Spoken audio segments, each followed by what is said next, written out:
We're the hub for motorsports. If you love racing, this is the place to be. Collier goes into turn one. Foxy wall rides!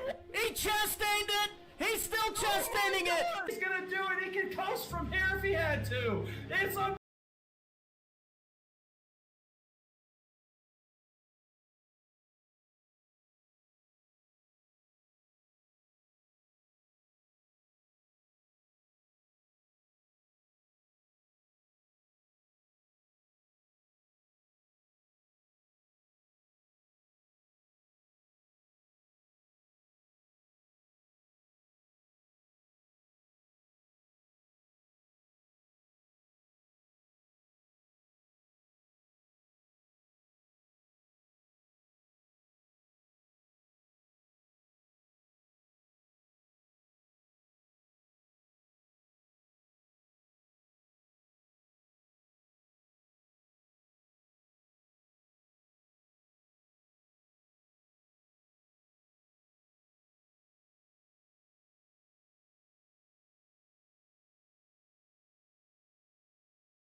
Welcome back, everybody, to another fantastic broadcast here tonight with the Digga Boys Broadcasting Channel.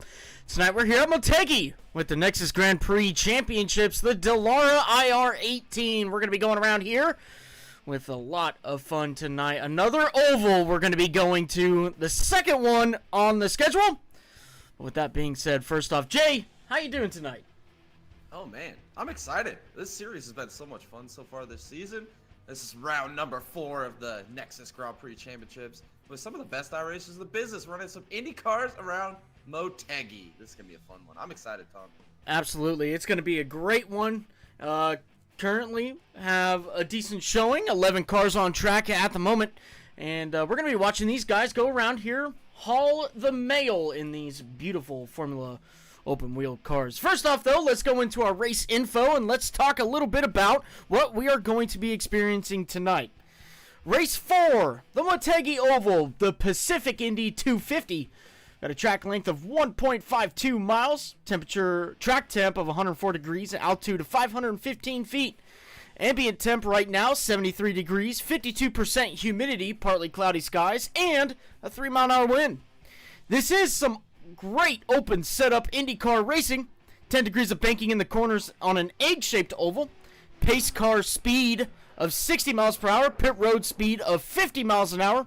Everybody here tonight gets one quick repair. If they find themselves in a bad situation, they can roll up their backup car and get back out on track and try to salvage a good result here tonight. Now, with that being said, we're going right into qualifying here as we're going to watch Kevin Whalen hit the track at the moment. Let's see if anybody else pulls out before him, as we see a couple of other guys now coming out on track. And the first one to hit the track, that is Rob Collier in the O2, ready to take to the banking here at Motegi. Yes, showtime. Rob Collier going to be the first one to take time here tonight in this qualifying session. This was the guy I talked to before the race. He said qualifying here tonight is going to be extremely important. One of the most important qualifying sessions of the season. Want to get that track position, that clean air early. Let's see what he does here in qualifying. Coming off of turn 4 now to start his qualifying run. Long straightaways here. You want to get yourself a good exit, so you get a good exit speed down the front and back straightaways.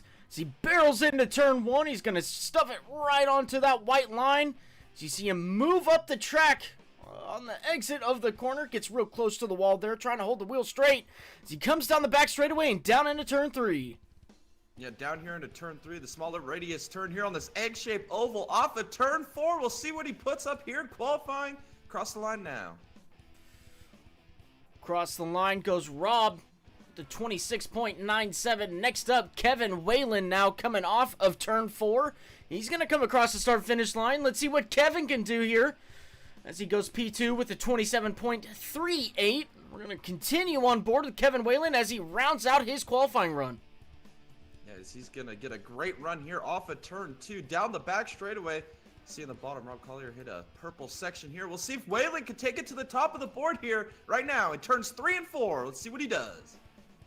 All right, off of turn 4 comes Kevin. As he comes across the start-finish line, let's see what he can do here. Rob Collier did not improve his last lap. Kevin did with the 27.25, just 0.28 off of what Rob Collier put down. Drew Hopkins now coming into turn 3. He's going to look to complete his first lap here at Motegi. Yeah, Drew Hopkins, a very fast racer in this series off of turn 4. Let's see what he does here across the line. Starting his qualifying session here. He goes P3 with a 29.605. Let's see if he can improve. All right, now we got Brad Haldane coming off of turn 4. We're going to watch him complete this lap as he comes across the start-finish line. Here he comes. Let's see what he can do with that number 39. He goes P2 with the 27.10. Maybe something to look forward to here as second lap has been a little bit quicker than the first lap as Brad now comes off of turn 2 down the back straightaway. Let's see what that number 39 can do here for qualifying at Motegi. Yeah, down here into turn 3, he's going to get right down along the bottom, the tighter radius side of the track here off of turn 4. Let's see if Brad Haldane can put this thing on the pole here in qualifying. Crosses the line, and he does not improve his lap time. He's still P2 on the board. P2 on the board for Brad right now, though. Steven Ritter's right close to him as he comes off of turn 2. He is going to abandon this lap as Jeff Wupker goes P1 all the way to the top with the 26.880 as he dives it on down into turn 1. Corey Kobe now, he goes on top. Or, excuse me, he had the 26.880. Jeff Wupker had a 26.955, but now Corey Kobe's going to come down into turn 3 to come on out and complete his qualifying run off of turn 4 now. Coming down the front straightaway across the start-finish line, Jeff Wupker reclaims P1. What does Corey Kobe do? He does not best it. Jeff Wupker best Corey Kobe here in this qualifying session so far, as here comes Steven Ritters now to complete his qualifying run. A .001 difference between first place and second place. What a race we've got going on for qualifying right now. Yeah, 1/1000th of a second in for the P1 position. Those guys were swapping it, purple sectors in 1 and 2. Unbelievable qualifying effort here. Let's see what Ritters does here. Ritters, extremely quick. He's been a front runner every race so far this season. We'll see what he does here off of turn 4. He's going to cross the line. Let's see if he can put down a good lap time here. And I believe he did not improve his lap time. He's still sitting there P5 with a 27.198. All right, we're going to go on board with Cameron Capone now as he comes off of turn 2. Getting real close to the wall there, trying to maximize all the track that he can. As he comes right back down into turn 3, right on that white line. As he tries to come off of turn 4 with a lot of exit speed. Coming across start-finish line, the number 7. Let's see what he can do here. P5 with the 27.20, currently tied with Steven Ritters. As he comes out of turn 2 now. Richard Swindell, though, he puts it P8 at the moment. We got another car about to cross the start-finish line. That's Takeshi Keita coming down into turn 3. Yeah, busy racetrack right now. Off of turn 4, here comes Takeshi Keita. Let's see what he does here in qualifying. Cross the line.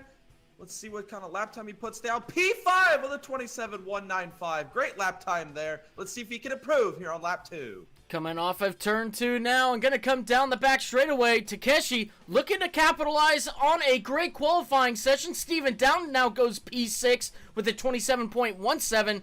But Takeshi coming through turns 3 and 4 and coming down the front straightaway now. Across the start-finish line he goes. And does he improve? He does just slightly with the 27.15. He best Steven Down for a P6 position at the moment. Yes, we'll see what Steven Down does. He's off of turn 4 now to complete his second lap. Let's see if he can improve on this lap time. Across the line, it does improve. 27.094. He's going to move up to P5 on the board here. All right, what a great run by Steven as he puts himself into the top 5. As we've got everybody qualified except for Javon Thompson. Javon Thompson. Calling all drivers to their cars for qualifying. Javon Thompson, has anybody seen him? Yeah, Javon Thompson. He's the guy that keeps it interesting. He's always one of the last ones to hit a qualifying lap here in the Nexus Sim Racing Leagues. And he is the winner of our first oval this season at Auto Club. We'll see if he can do it again. Here he is now. He's exited pit lane to start his qualifying adventure. All right. Javon, last car out on track. Kind of the MO for this number 93. The 93 crew, really. Coming down the back straightaway now. He's going to try to maximize everything he can. Get as much speed as he can coming through turns 3 and 4. Try to work up some momentum here. 3 and 4 is a little bit more tighter than 1 and 2. 1 and 2, you can basically run it flat out. 3 and 4, you got to lift a little bit. Maybe apply a little bit of brake. But here comes Javon Thompson across start-finish line. Going to start his qualifying run. Now down into turn 1. Yeah, the MO going at the end of the qualifying session. I think he likes that little bit of TV time being the only car on the board. Let's see if he can take the pull here tonight. This is going to get interesting. Webker currently holds it. Javon Thompson sending it in here to turn 3 and off of 4. Let's see what he does there this time across the line. Off at turn 4, coming down the front straightaway across the start-finish line. Javon, let's see what he does here. He goes P11 with a 27.52. Remember, a couple times here we've seen a couple drivers, their second lap be a little bit quicker. Javon has another opportunity to get that done here tonight, coming down the back straightaway and down into turn 3 now. Yeah, down here into turn 3. He's got a green sector going in sector 1 and 2. It looks like he's going to maximize the inside of the track here in 3 and 4. Off of turn 4. Let's see if he can take the pull here tonight in qualifying. Across the line he goes, and he does not. He improves a little bit. Not enough to get himself up there. 27.43 for Javon. That puts him currently P11. And right now, everybody has qualified. And that is it, ladies and gentlemen. And, you know what? Jay, it's perfect time. Let's talk a little bit about tonight. What are we going to be witnessing? Drivers to look out for. And, yeah, anything else you want to throw in? I'll just take it away, Jay. You go first. Yes, I think it's going to be a great race here, this oval race here tonight. I believe it's going to spread out a little bit as the race goes on. I think we're going to see a lot of different strategies. Talking to some of these drivers before the race, I don't really think that they know exactly what kind of the strategy they want to pull or implement here tonight. So it's going to be interesting to see, maybe a little cat and mouse, kind of feed off of each other a little bit. I know track position is going to be extremely important. Everybody was really wanting to get a good qualifying lap to start up front in this field. Webker did a fantastic job. Kobe's going to be on the front row with him as well. Guys to watch tonight. I think you're going to watch out for Jeff Webker. I think he's going to be a very competitive driver as well. But I was going to take a pick. I'm going to go on a little bit of a little different pick here tonight with you, Tom. I think I'm going to take Steven Down. Expecting Dad. I think he's going to get the victory tonight. I think it's just in the air tonight, man. Steven Down is going to take the victory here at Motegi. All right, a lot to look forward to here. We are on the oval section of the road course here at Motegi. A lot to look forward to. Again, turns 1 and 2 is going to be kind of a little bit of an action corner. We're going to be seeing some drivers get some dirty air, maybe push out, get a little bit of tight there. And then through 3 and 4, there's going to be a little bit of lifting, a little bit of braking. That is going to be your... He got in here like 5 seconds ago. Well, sorry, guys. Javon giving me a great heads up there. Let me just change this real quick. And we will get this muted. Apologies. We won't. There we go. All right, anyways, 3 and 4 is going to be a great passing zone for everybody. Even with old tires, you could shove it on down into turn 3, try to make a pass there. And, or you could have new tires, try to take it on the outside. Maybe see if there's a little bit of something there. But it's definitely going to be a track where we're going to be seeing lots of variety in turns 1 and 2 and 3 and 4. With that being said, though, some of the most aggressive, cleanest driving that we have seen in all of Nexus has come from one guy. And that one guy is Rob Collier. Showtime coming out here, and I think he is going to be the man to watch tonight in the number 02. He's going to be extremely fun to watch as he already goes to the top of the board here in warm-up. And we've got 5 minutes. So, why don't we see if we can find Jeff Wubker, which we cannot. But, you know what? Let's pull down Rob Collier. Let's pull him down. Let's talk to him for a second. Rob, this is Thomas and Jay in the booth. You got a copy? I got you. Rob, a pretty decent qualifying session you got there. We were talking about how the track races, though. Turns 1 and 2, pretty much flat out. 3 and 4, you're going to be doing a little bit of lifting, a little bit of braking, possibly, even with maybe some older tires. Do you feel like turns 3 and 4 could be a prime opportune spot to make some passes? It's basically the only place you're going to have an opportunity to pass. Just out braking whoever you're trying to get past, honestly. Especially as tires wear out, people fall off. So, absolutely. How confident are you in that O2 tonight? Just depends on how much follow the leader we're going to have. We'll see. Well, I feel pretty good. Rob, I may have given you the announcer's curse. I dubbed you as the one to watch tonight. So, you know, don't do the typical. Don't take the road less traveled by, okay? That's I will do my best. Okay. All right, look, that's all I got for Rob here. Jay, what do you got for him to round out this warm-up? Yes, congratulations on your qualifying. I'm excited to see this race and how it plays out. Maybe without giving away too much, what do you think the strategy is going to look like here tonight? I honestly don't think we're going to pit too much. I think it's going to end up working out kind of like a road course. As soon as you're good to go, you're going to pit. Because if we stay green and just string out, track position is key. So that's honestly where I think this is going to go. So I have to wait and see. Alrighty. Well, thank you for that. Good luck here tonight. And hopefully we'll be talking to you at the end of this race. Hopefully I didn't also give you the announcers during the G. All right, guys. All right, congrats, I guess, on your great qualifying run, and, yeah, hope to see you at the end of the race. All right, that was Rob. Currently P2 on the board right now. Steven Ritter's taking that top spot at the moment. Steven Ritter's, what a drive he has had this year so far. That absolute comeback of the century at Sebring, having a great race run at Auto Club, and also having a great race run at the Rumble Down Under. They're, I forget the track name. Maybe Phillip Island. Phillip Island, Yeah. thank you. I don't know why. Just big brain fart. But, Steven Ritter's, currently one of the top guys to be looking at in terms of points. He's going to be, he needs to have a great run tonight. Maybe try to get himself on top of the point standings. Yes. Yeah, Steven Ritter's always a competitive racer. He put a good battle there with James Pierce last race there at Phillip Island. Another guy I'm watching too. This guy's really impressed me, especially the drive he had last race at Phillip Island. Oh, Takeshi Kita. He has really found his groove here as of late. I think maybe watch him. Maybe a potential winner here tonight. If everything lines up right, get the track position here early, maybe play the strategy to perfection. I like what Rob said, right? Track position. He said that about a couple times during that interview. I think that's going to be the most important thing here tonight. Yeah, track position for sure. Once these tires start to wear out a little bit, as you can see right there, Rob getting a little bit, maybe a little bit of aero tight off of turn 2, making a little bit of contact there. The race will get interesting. We're going to be having a lot to talk about here. Let's warm up now. subsides, and we will be gridding up here tonight. I'm watching everybody go around this beautiful, awesome oval track here in Japan. Let's go ahead and pull up our grid for tonight. On pole, Jeff Wubker in the number 92. Chevrolet Dallara IndyCar with Corey Kobe on the outside of him in the number 86. And the Ford Racing Dallara IndyCar.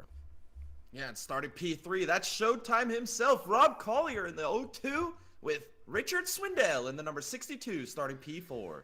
Up in the P5 position, that is Steven Downton in the 09, sporting the Zip Tie Hyundai, with Brad Haldane in the Imperial Dodge in the number 39, starting P6 tonight. Starting P7 in the number 64 IndyCar, that is Takeshi Kita with Cameron Capone in the number 7 McLaren Racing Machine, starting P8.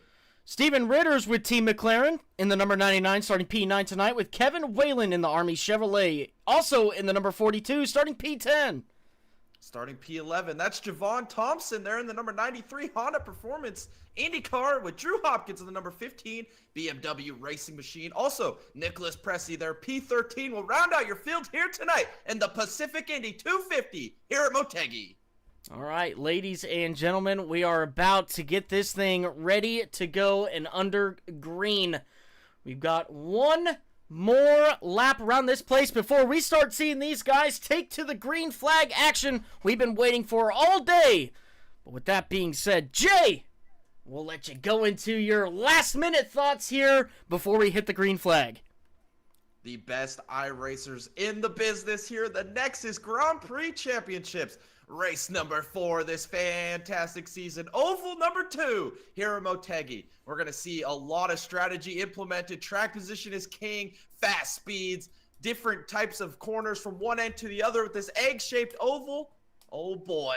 Everybody at home, get your snacks, get ready to go. We are going to be going green flag racing and unleash the beast here at Motegi. Absolutely. A great racetrack that was once visited by IndyCar. And now we're coming back to it here on the virtual playing field with the Nexus Grand Prix Championships. 163 laps tonight. Green flag going to be taken by yours truly, Jeff Wubker. And the number 92, we've got Corey Kobe on the outside of him. As you can see, everybody now spreading out here, ready to go green flag racing. Lights are off on the pace car.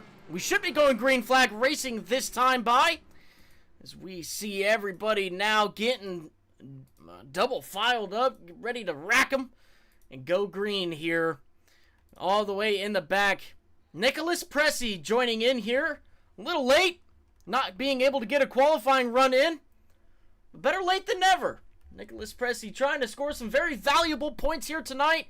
Going to take the last to first challenge here at Motegi. We'll see if he can do it. We'll keep our eyes on that number 94 Nissan as he comes down into turn 3 now. We'll see what he can do tonight. But up front, all eyes on Jeff Wubker, who comes down into turn 3. We're going to watch the pace car come off of the racing surface and give control to the number 92. As they are still side by side for the start of this race. We'll see him go single file for any subsequent restarts. As we now see the pace car come off the racing surface and the green flag out in the air. Jeff Wubker getting a great start there to the race as everybody else lags behind him. Corey Kobe not getting a great start. Rob Collier capitalizing on the mistakes behind him. Richard Swindell now up to P3. Corey Kobe still on the outside. Steven Downton to the inside off of turn 2 trying to get himself into the top 4. So far he is now down into turn 3. Yeah, down into turn 3. Kobe with a big move here on the outside. He's going to get a little tight, but we got to battle for the lead. Here comes Showtime. We're side by side. Wubker and Collier across the line. Down here into turn 1. What's going to give? Who's going to take the position? Looks like you're going to see Wubker driving in extremely deep on the inside, but here comes Collier. Back to the outside of a turn 2. Off of turn 2 now. Rob Collier coming down the back straightaway, and we've got a yellow flag. That's Kevin Whalen in the wall. Brad Haldane grabbing significant damage. Yeah, we've noticed it all night long. Turns 1 and 2 is going to be a little difficult. Not a lot of braking in there, kind of a little one-lane groove. Maybe that's what we saw here early with the field fanning out across the front stretch. All right, let's see what happened at this yellow flag here involving the 39 of Brad Haldane and the 42 of Kevin Whalen going through turns 1 and 2. As you can see off the exit now. Oh, man. Oh, big wreck there into the catch fence. Let's go back and see that once more here. I think there's a little bit more to be uncovered here, Jay, as we see Brad coming through turns 1 and 2. Now, try to take that high lane. Got a little bit of a push there. I'm going to pause it, actually, Jay, because look at this. Right here, you can see the 42 following in the tracks of the car in front of him. I believe that is Cameron Capone.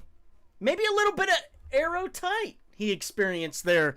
Got a little bit of tight off the corner there, and just got into Brad a little bit. But, you know, slight contact with these open-wheel cars causes big mayhem. Yeah, I think you're right. I think there was a little bit of aero tight there for Whalen, but if you backed it up just a little bit, it might have grabbed a little bit of the apron there as well. I don't know. Let's go back Big and see. crash, though. Holy cow. Let's go and see Kevin's point here. No, maybe I was wrong. Yeah, I think you're right, Tom. I think it was just a little bit of aero wash, but look at that impact. Holy cow, right into the catch fence. I want to see one more point of view on this because this is crazy, actually. We're going to go on board with Nick Pressey.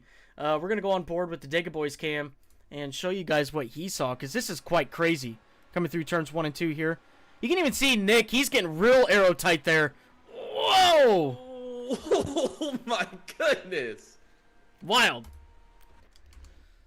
As we're now back out on track, Brad looking like he had to take a quick repair there. Get all that damage fixed. He's got his floors straight now. If you saw during that wreck, his floors were all messed up on that left side there. So everything's straightened back out for Brad as he's out on track. Kevin Whalen still down pit road. He had to take a little bit of a tow there. And currently being classified 2 laps down. Kevin Whalen still getting that tow back to pit road. Gonna have to pull out his backup car to get this thing ready to go. As we still got lights on the pace car. Rob Collier now leading this race. How about that? Yeah, for P3 to the lead. I mean, amazing battle he put there with Jeff Wubker. He made that outside line work in 1 and 2. I didn't expect that at all. I don't think he expected that to work. Unbelievable job so far. Also, we see Takeshi Kita move up to a P5 position. Pressey from the back to P10. See what he could do progressing as this race goes on. He didn't get that qualifying lap in, and here he is working his way methodically through the field here. Maybe taking a little bit of advantage on that incident and the wreck avoidance. Unbelievable there as well. Absolutely. Also, in the chat, it's Burns. Thanks for coming in here, buddy, and hanging out with us tonight. Says he's out here supporting the boys. Absolutely. And then we got Dallas Seaward. Yeet. I love it. Yeah, Kevin Whalen took very fond to that outside catch fence. Looks like he's coming out. Here he is. Brought out his backup car. And the 42 back to racing. Currently 2 laps down. As you can see that to the left of your screen. Kevin Whalen going to come back out here. Try to get himself on the lead lap. Try to compete for a win here. He's got lots of time to do it. 163 laps. Only 5 laps completed so far. 4 laps, excuse me. About to complete lap 5. As we see, is that the pace car? Gone. The lights are out. We're going green flag racing. Green flag racing. Collier's going to lead the field back to green. Wubker behind him and Swindell in P3. Let's see what these boys can do here on this restart.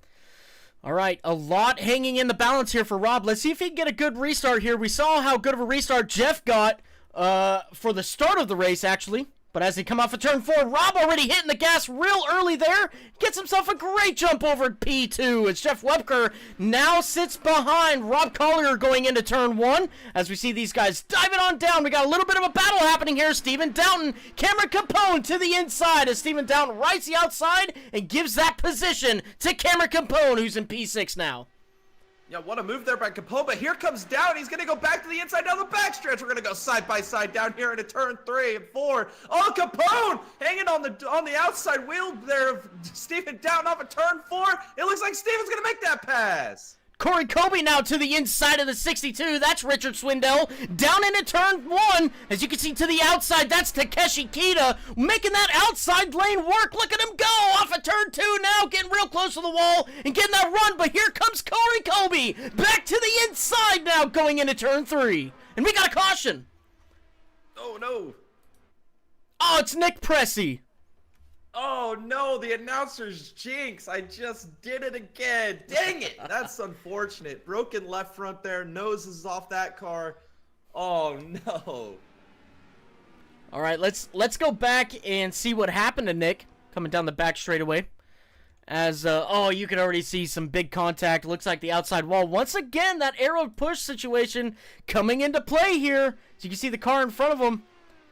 Oh, yeah. Big contact. Oh, huge contact. Ooh. Yeah, significant contact. I think you nailed it again, Tom. I think that was definitely a little bit arrow push. I think he's right there in the tire tracks of, I believe that might have been Steven Doughton there. No, it was not. Drew it was Hopkins. 40, or 15 of Hopkins. You're right. All right, let's just, because I just like to see here, as he's coming off of turn 2, he's in completely different wheel track than the car in front of him, but he slowly creeps up there, grabs a little bit, just a lot of wheel contact, both on the outside and on the inside walls. And that is how the cookie crumbles for Nick Pressey. So you got a couple takers coming down pit road. That's Corey Kobe. Javon Thompson coming down pit road as well. Nick Pressey obviously going to have to come down pit road, fix that left front tire. Maybe he's definitely going to have to pull out a backup car, unfortunately. Let's just watch him as he gets into his pit box, and let's see what he does. Yeah, I think he'll definitely take that backup car. Oh, no, it locks him up into the pit lane. Let's see if we can get this thing back in the box here. I like this pit sequence call here by Corey Kobe as well as Javon Thompson, making a little bit of a pit stop here. Changed up the strategy. Maybe a good opportunity to do something a little different than the leaders here on lap 9. So we'll see. There it is. The backup car is out here for Nicholas Pressey as he rolls off pit lane now. The dream is still alive for the 94 tonight as he's coming back off of pit road now. That's strategy you were talking about. Javon and Corey really capitalizing on that. Some fuel. Great opportunity to come here and take the long run. 163 laps here. We got 2 cautions down. Lap 9 currently we are on. As Corey Kobe, Javon Thompson electing to change it up a little bit back here. So Brad Haldane in P9. We got Drew Hopkins in P8. Steven Ritter's P7. Cameron Capone, P6. Steven Doughton finding himself in the top 5. Takeshi Kita, P4 right now. Richard Swindell starting your podium. Jeff Webker, P2. And Rob Collier currently on top of the leaderboard. As we come down the front straightaway now, we'll see if the lights will come off on the pace vehicle. And it does not. We're going to go around one more time here as we get these guys set up to go green flag racing once again. Yeah, what a great start to this race. We've seen a lot of side-by-side battling. Turns 1 and 2 has been kind of a little difficult spot here, getting a little bit of arrow push. We saw that a couple times here with these incidents early.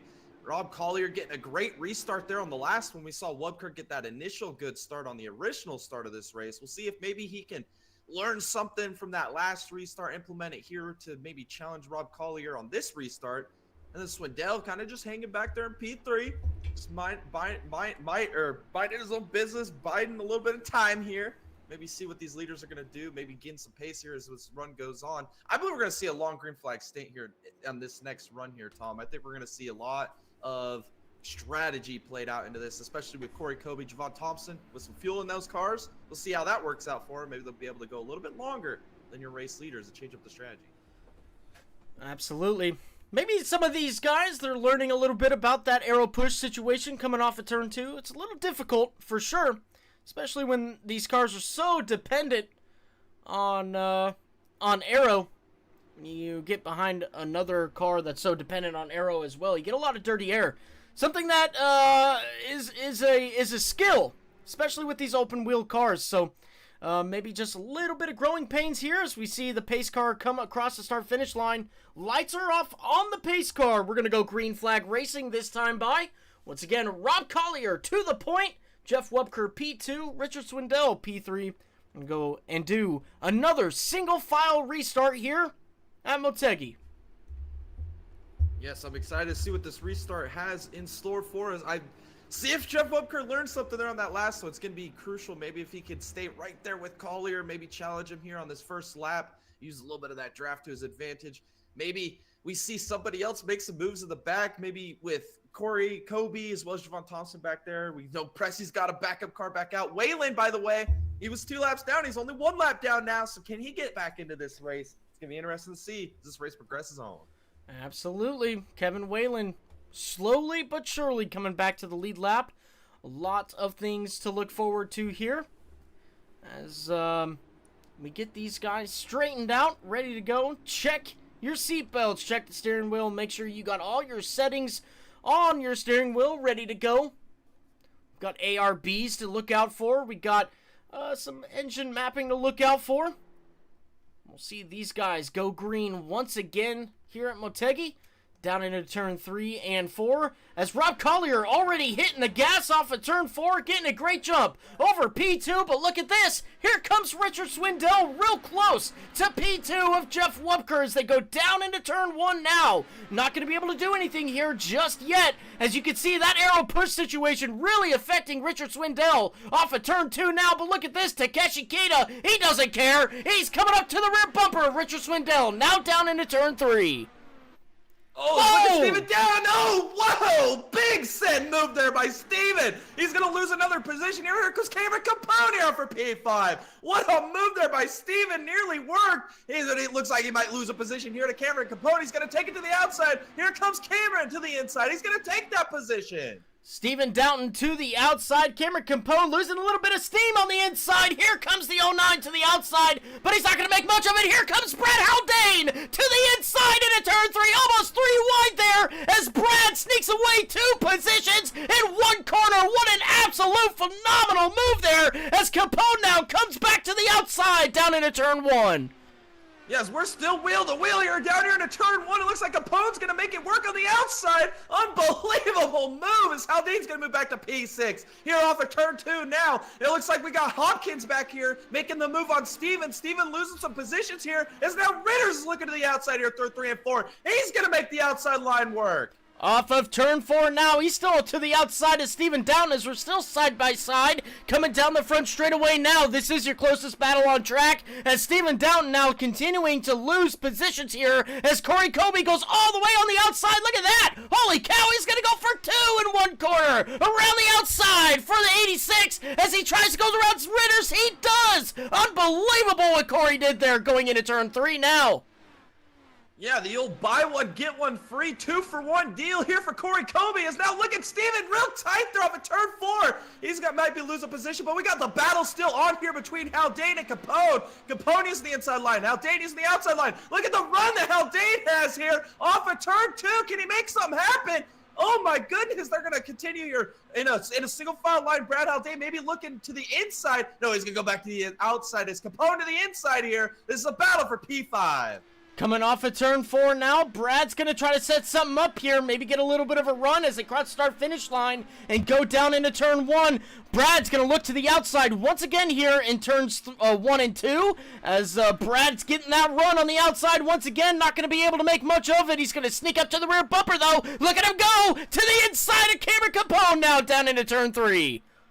Wheel to wheel, look at Haldane makes the move to the inside, but Capone, he's going to try and drive it off the corner with all the momentum. Here it is. He's going to get right up to the rear wing here of Haldane. He's going to look to the inside. We're swapping positions here early. Down here into turn 1. Capone to the inside. Haldane on the outside. We're still wheel to wheel here off of turn 2. Who's going to take advantage? Haldane's still working it up on the outside. Oh, real close there. Almost contact, but Cameron Capone holds it straight. Brad Haldane now into the top 5 as he once again takes to the outside here in turns 3 and 4, and off of turn 4 now. Let's see what Cameron can do here as he goes side by side. Not going to be able to make much of it though as they go down into turn 1. Brad's going to block that inside line. He's going to make Capone try the outside, but he's going to get all that dirty air now as he tried following in Brad's wheel tracks there. Not going to work out for him. Brad Haldane holding on to P5 for the moment. Yeah, this is some fantastic racing as Haldane into that P5 position. He's got a little bit of a gap here to Capone now. See if he can run down the guys in front of him. That would be Takeshi Kita there in that P4 position. Unbelievable racing here early. We're on lap 20, Tom. It's only going to get better. Absolutely. Some opportunities. Oh, Brad grabbed a little bit of apron there. He does save it. Got a little bit loose there in 1 and 2. But Brad, being the wheelman that he is, Bad Brad Haldane, once again holding it straight there through 1 and 2, coming down into turn 3 and 4 now, still holding a great gap between himself and Cameron Capone. Currently 0.6 of a second splits these two drivers. Your closest battle on track at the moment, though, that's Richard Swindell and Takeshi Kita coming off at turn 2 now. As they come down the back straightaway, you can see Takeshi there, and you can see that gap ever so closing. Now down into turn 3, Richard Swindell holding on to that P3 position. Yeah, this gap is closing. It looks like that Swindell is a little better here in 3 and 4, but Takeshi a little better in 1 and 2, and it levels back out here off of turn 4 about 0.5 of a second. But this is where Takeshi is really good here in 1 and 2. It closes this gap back down into the 0.4 mark as he's continuing to run down. Swindell for this podium position here early as they're off of turn 2. Look at Takeshi. He's a lot of track there on the exit of 2. Sure is. Takeshi trying to find a little bit of speed here to get back to the rear bumper of the 62. Let's see what he can do here through 3 and 4. He makes up a lot of good time here in 3 and 4 to try and get back up to the rear bumper of the 62, but not this time by. He's not going to make up much ground, as last time by he pulled a 28.06, Richard Swindell 28.05. But right now, your current fastest car on track, that is the 02 of Rob Collier, currently just about 0.4 of a second quicker than anybody else right now, and it's showing 3 seconds to second place, almost 3 seconds, 2.7 at the moment. But unbelievable drive he has had so far as he continues to lead all these laps out front. We'll go to your closest battle on track, Steven Ritters and Corey Kobe. Yeah, Ritter's behind Kobe. He's going to send it to the inside down here. He's going to maybe make this move. It looks like he's not going to be able to do anything with it on the inside line, as it looks like Kobe continuing to move forward in this field up to a P7 position. He made that pit stop on that last caution. He's still digging, as it looks like Ritter's maybe losing a little bit of time here in 3 and 4, using this inside line, following in the tracks here of the 86 of Kobe off of turn 4. He's going to close this gap again here down the front stretch. Now down into turn 1. Let's see if Steven's going to use a little bit of a different lane than the 86 of Corey Kobe. He is not. He's going to continue to run in the draft of the car in front of him, which may be hindering him a little bit, but through turns 1 and 2, he's making up a lot of ground. It's 3 and 4 where he's losing a little bit of time here. As you can see now, they're using 2 different lines. It might look like Corey Kobe's using a different... Oh, we got a battle here now. Richard Swindell and Takeshi Kita. Wow, look at Takeshi Kita up on the outside, rolling the center. Holy cow, he's going to get to the outside of Swindell here, off of turn 2. Oh my goodness, we're going to go side by side, wheel to wheel here, down here into turn 3. Takeshi Kita still working this outside line. Look at the full send mode on the outside by Kita. Here comes Swindell trying to fight back on the inside. We're still side by side off of 4. Wow, look at Takeshi Kita go on the outside, and he takes away that P3 position from Swindell. Down into turn 1 now. This might be Richard's only chance to get back to the rear bumper. It's not going to happen. Takeshi is just running away with this thing as he now sails off in P3, now setting his sights on P2 of Jeff Wubker. Looks like Richard Swindell might be falling off a little bit here as Brad Haldane has reeled him in now, but close to a half a second now as they cross the start-finish line. Brad Haldane now licking his chops on the 62 in front of him. Yeah, Bad Haldane trying to close the gap. I believe that Capone just got passed by Kobe and Ritters. Capone had a big moment there off of 4 in the background there. He's back down to the P8 position, but Brad Haldane, he's closing this gap to Swindell down here into turn 3. Let's see if he can get up here to the rear tail wing here of the 62 of Ritters. Or, excuse me, Swindell off at turn 4. He is closing the gap. Here comes Brad Haldane. Now coming down into turn 1, let's see what Brad can do here as he's trying to use a little bit of a different lane than the 62 of Richard Swindell off of turn 2. You can see he gets a little bit of arrow push there as the 62 elects to stay real low there. Watch Brad's line, though, going into turn 3. He's going to enter high, really high here, and then he's going to apex it off of the exit of turn 4, as he didn't really get that execution done because I was talking about it through 3 and 4, but definitely look at Brad's lane through 3 and 4. That's how he's made up so much time to Richard. Now through turns 1 and 2, off of turn 2, he continues to dwindle down the lead that Richard has, as Richard once again has a great lap through turns 1 and 2. Let's see what he can do through 3 and 4. Yeah, we'll see. He's going to maybe take it down a little bit later. Apex down here in 3 and 4. Drive off the corner. Looks like Haldane maybe losing a little bit of time there in 3 and 4. Let's see what he does here in 1 and 2. 1 and 2 seems like he's just a little bit better. As we got a battle here side by side. Here comes Ritters to the inside of Kobe. He's going to make that move. Look at Ritters go. He's at the P6 now. As Kobe's back to the P7 position. We'll see as this battle continues to progress. We're going down the backstretch now. Corey Kobe coming back just a little bit here going into turn 3 now. Let's see what different line he takes. He goes high as Ritters goes low. He tries to get around on the apron, but Corey Kobe not going to be able to do much about it as it comes across start-finish line. Looks like Cameron Capone. Big wreck back here on the front straightaway. Stephen Doughton's in it. Lots of people are in it. No caution. These guys keep it straight. Unbelievable. Stephen Doughton down here on the bottom. Missing a left front wing. We got another caution here. That's Nick Pressey. Oh, no. Oh, that right front's done. Oh, no. Just took his quick repair, too. Unfortunate here for these guys. Lots of damage on the 09 as well as the 7, the 94. See the front ring is gone on the number 7 of Capone. But yeah, that right front, that's big broke right there. Sure is. Let's go back and look at this yellow flag and see what happened. I heard some wrecking going on in the background. As, let's go ahead and just rewind it a little bit. Unfortunate for Nick. It looks like he kind of got through it pretty well. As you can see, looks like Cameron got a little bit of apron there, got real sideways, tried saving it. Oh, he overcorrects right into Stephen Doughton. Stephen, he's got that left front broken. Nowhere to go for him. Here's Nick Pressey now. Let's see what happens to him, though. Oh, no. Oh. He didn't know that the 7's right front was broken right there. He was going to go to the outside. Exactly what it looked like to me, exactly. All right, we got yellow flag pit stops. Rob Collier coming down. Jeff Webker, Takeshi Kita, Swindell, Brad, 99, 86, 15, 93, 09, all coming down. Let's see what Rob can do here. Let's see if anybody can beat him coming off of pit road. Jeff Webker with that P1 pit stall position. But let's see what Rob can do here. Oh, it's going to get close. Jeff's going to take it. Unbelievable. What a great pit stop by the 92. Wow, that was unbelievable there by the Wubker team. Unbelievable pit stop. Gets back out in front of the field. How important is that P1 position tonight? They said this qualifying was going to be one of the most important. I don't think they factored in having that number 1 pit stall here at Motegi. Works out in the favor here of Wubker. He was, I was noticing as well at the end of that run before that caution talk, he had closed that gap down about half a second to Rob Collier. I think he had it down to about 1.6 seconds, 1.5 seconds after Collier opened up about a 2.2 second lead. So he was finding some pace there at the end of that run. Let's see if he can control this restart here and maintain this lead over Rob Collier. Rob Collier seems to have a great car in the short run. Maybe not so well on the long run. That's what's going to make this interesting here. Let's see what Jeff can do to keep the 0-2 behind him on this restart. As we're watching these guys get back into a line here.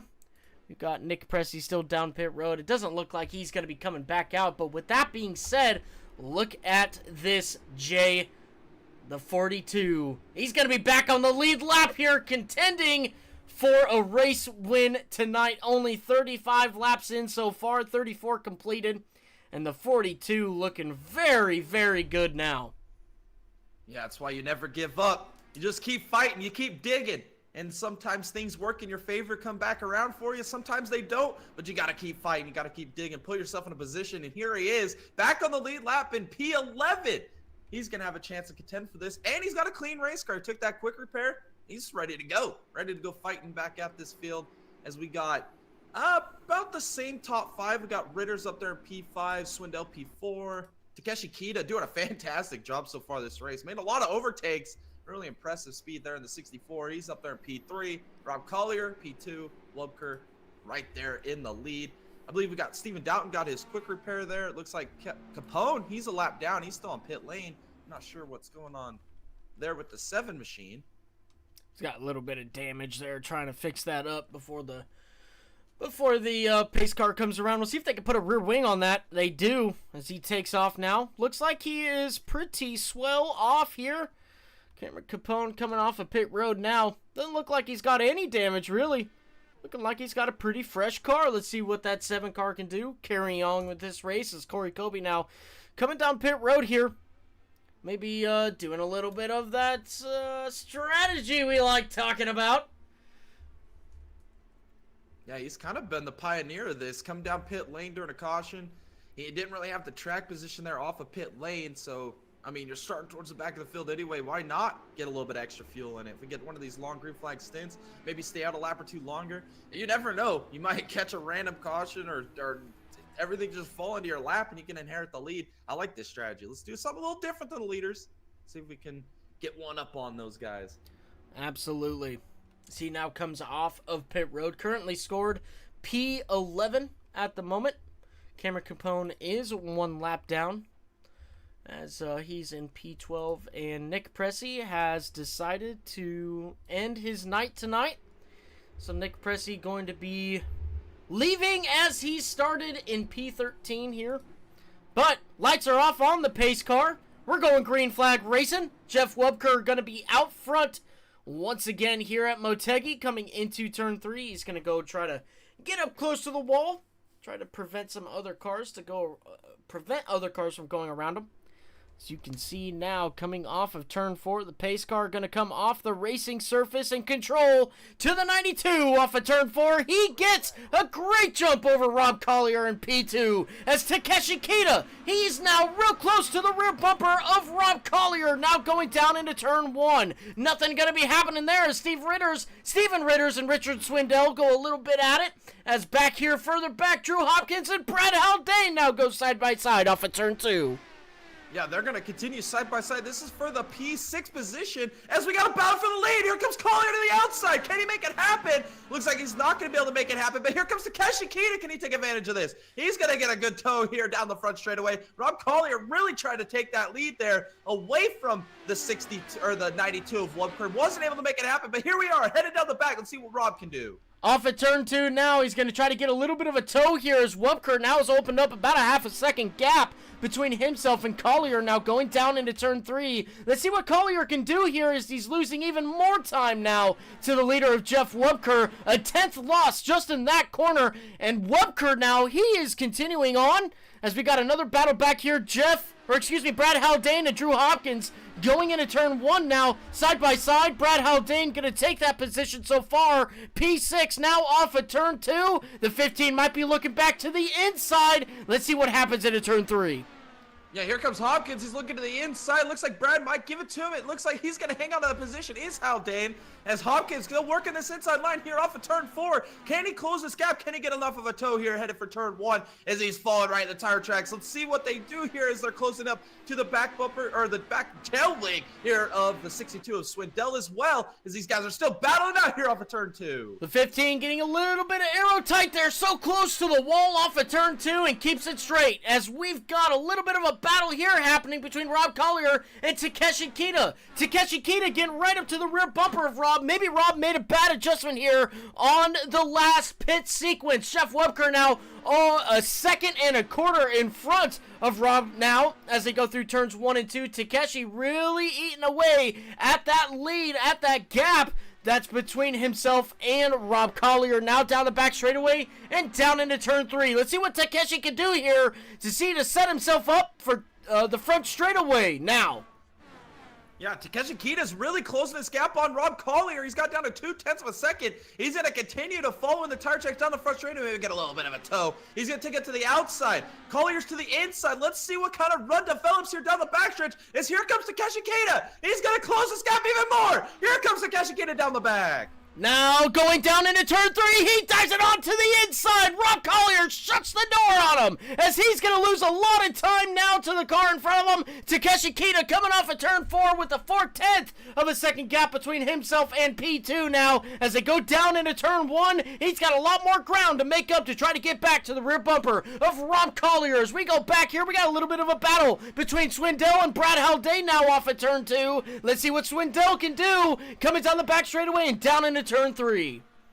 Yes, Haldane got by Hopkins. Now he gets by Swindell. Swindell losing some positions here as Haldane Unbelievable drive he's had so far. Early wreck, and now here he is with a fresh race car. But here comes Swindell. He's going to get in the toe here of Brad Haldane down here into turn 1. Follow him on down here into turn 1. See if he can close this gap. Get a good run here off of 2. It's Haldane still holding that P5 position as we're heading off of turn 2 now. Off of turn 2, that gap is just increasing, but look at this. Takeshi Kito once again to the rear bumper of Rob Collier. Into turn 3, off of turn 4 now. Takeshi, he's keeping that gap down. It's 0.2 of a second. He's going to get a huge toe down the front straightaway and down into turn 1. The 64, he's going to go to the outside. Rob Collier sticking to the bottom. He grabs a little bit of paint on the inside. Off of turn 2 now. We're side by side for P2 coming down the back straightaway. Wheel to wheel here. Takeshi Kito on the outside, Collier to the inside. Takeshi's going to make the move as a caution is out. Unbelievable. Oh, it's going to be Corey Kobe maybe here with the caution. Unbelievable. Takeshi Kito up to P2, but we have an incident here. All right, let's go back and see what happened at this yellow flag. Let's see. I want to say, oh wow, big. That was Cameron Capone. Big wreck there for the 7. Let's go back and see what happened here, as we didn't catch the whole wreck. As yeah, let's do this. Let's see what happened here. Whoa. Netcode. I had to have been some netcode. It looked like maybe him and Javon were close. They're battling, and it may be just a little bit of netcode. You could see the car kind of lose a little bit of control there when he goes over the right front tire there of Javon Thompson. Oh, Javon grabbing a lot of apron there, too. And almost just like he lost it on his own. Yeah, I don't know. That's a weird-looking incident. That's right really there. weird. Really weird. The big thing, though, is that he makes absolute nuclear contact with the outside wall there. Cameron Capone, I don't know if he's got another quick repair or not, as he comes down pit. Well, let's see. Cameron Capone, he is still out there on track. We got a couple down pit road. Rob Collier coming down pit road. Corey Kobe, Stephen Downton, Javon Thompson. Cameron Capone still out on track with that car. Maybe pit road wasn't open there for him as he comes through turns 1 and 2. He's trying to keep that thing straight. They got the left side just completely wiped out on that car. Now coming through turns 1 and 2. We'll see if he elects to come down pit road. We'll see what happens here. As the 7 does come down the back straightaway. We'll watch him here.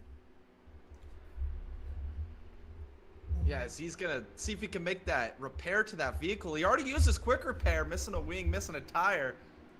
It's maybe not the best situation here for him. Here he's going to have to see if he can recover. Interesting, though. We got Wubker to the lead. Takeshi Kito, we saw him make that pass just before the caution. Rob Collier is back at P8. Made the pit stop here under this caution. Lose a little bit of track position here. Interesting call, as Ritters is now up into that podium position. As we see Brad Haldane head down pit road, this time by, he's going to pit from the P4 position. All right, Brad coming down pit road, maybe doing a little bit of strategy work here, as Cameron Capone is going to come and see if he's got a quick repair left. We'll see if that's going to play out for Cameron. As he gets into his pit box, trying to slow down a little bit, doing the same thing that Nicholas Pressey did. Looks like he's doing the wheel hop there. Do you see that? He's trying to get that thing, like a little bit of dance moves, you know, in that race car. Big broke on the right front and the left rear. He's still trying to get that thing in the box. All right. Let's see. He gets in there. It doesn't look like it, Jay. Looks like the 7 car may be done for the night. Yeah, that's so unfortunate. He was having a really good run here tonight. Was up there battling in the top 5 early in this race. Had a little bit of a incident there that sent him around. Had to use that quick repair, and then real interesting incident there with Javon Thompson. That pretty much seals the fate there for that number 7 vehicle here tonight. But interesting, we see Rob Collier down pit lane. He's going to lose that P3 position back down to P7. Haldane comes down pit lane as well. He's out back there in P11. I believe Steven Doubt, Javon Thompson, Corey Kobe all made a pit stop as well. So shake up in the running order. One guy to take note of here, though, Kevin Whalen was 2 laps down at one point. Early instant, he's up to the P6 position. I mean, a little bit of strategy and a little bit of luck that played into that, but still doing a fantastic job taking advantage of this race and maximizing it to its fullest. Absolutely. Never give up. That would be the motto for him tonight. As he comes down into turn 1, ready to get this thing green flag rolling once again. The lights are off on the pace car. We're going to go green flag racing this time by. As Jeff Webker continues to lead the field here. Takeshi Kita now into P2. As Rob Collier, he did elect to come down pit road. Steven Ritters in P3. Richard Swindell, P4. Drew Hopkins, P5. Kevin Whalen, just got done talking about him, P6. Rob Collier, P7 after that pit stop he had. Javon Thompson, P8. Steven Downton, P9. Brad Haldane, P10. Corey Kobe running out the cars on track right now in P11.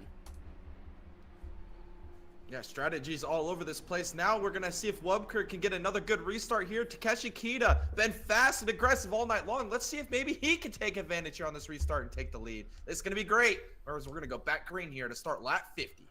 Absolutely. We're going to watch this pace car come off the racing surface. We're going to complete lap 49 going on lap 50 as we watch what the 92 does. The green flag out in the air, and he gets a great jump over Takeshi Kita. Takeshi Kita now going to be coming under pressure by Steven Ritters, now going to be going down into turn 1. Let's see what the 99 does. He's going to drive it on down deep into turn 1 all the way to the bottom. Not going to be able to do much there as Takeshi Kita gets a great drive off of turn 2 and now gets himself a little bit of a gap between himself and P3. Back here, Richard Swindell getting that gap between himself and P3. Here comes Drew Hopkins now. Look at him go all over the rear bumper of the 62. Yeah, he had a massive run there. He had to maybe think a little better of it going into turn 3, but now here he is on the pursuit of the 62 of Swindell. Here's Whalen lurking in the background as well. Let's see what these guys do here through 1 and 2. It looks like Hopkins using a little alternate line here on the exit, but here comes Whalen. Whalen with a massive run off of turn 2. Let's see what he does here into turn 3. Coming on down into turn 3 now. He's going to try to use a different line than the car in front of him, the 15. As they go through 3 and 4, it looks like he's not going to be able to make up much ground, but continues the gap that he has. As we come back further, that's Rob Collier now. Rob Collier, Brad Haldane. These guys have been battling here for just a minute as Rob has been moving closer and closer to Kevin Whalen in front of him. Coming down the back straightaway now. Looks like he might be able to make a pass on the 42. He comes soon here down into turn 3. Brad Haldane also lurking in the background. Off at turn 4, Rob Collier trying to make a pass here.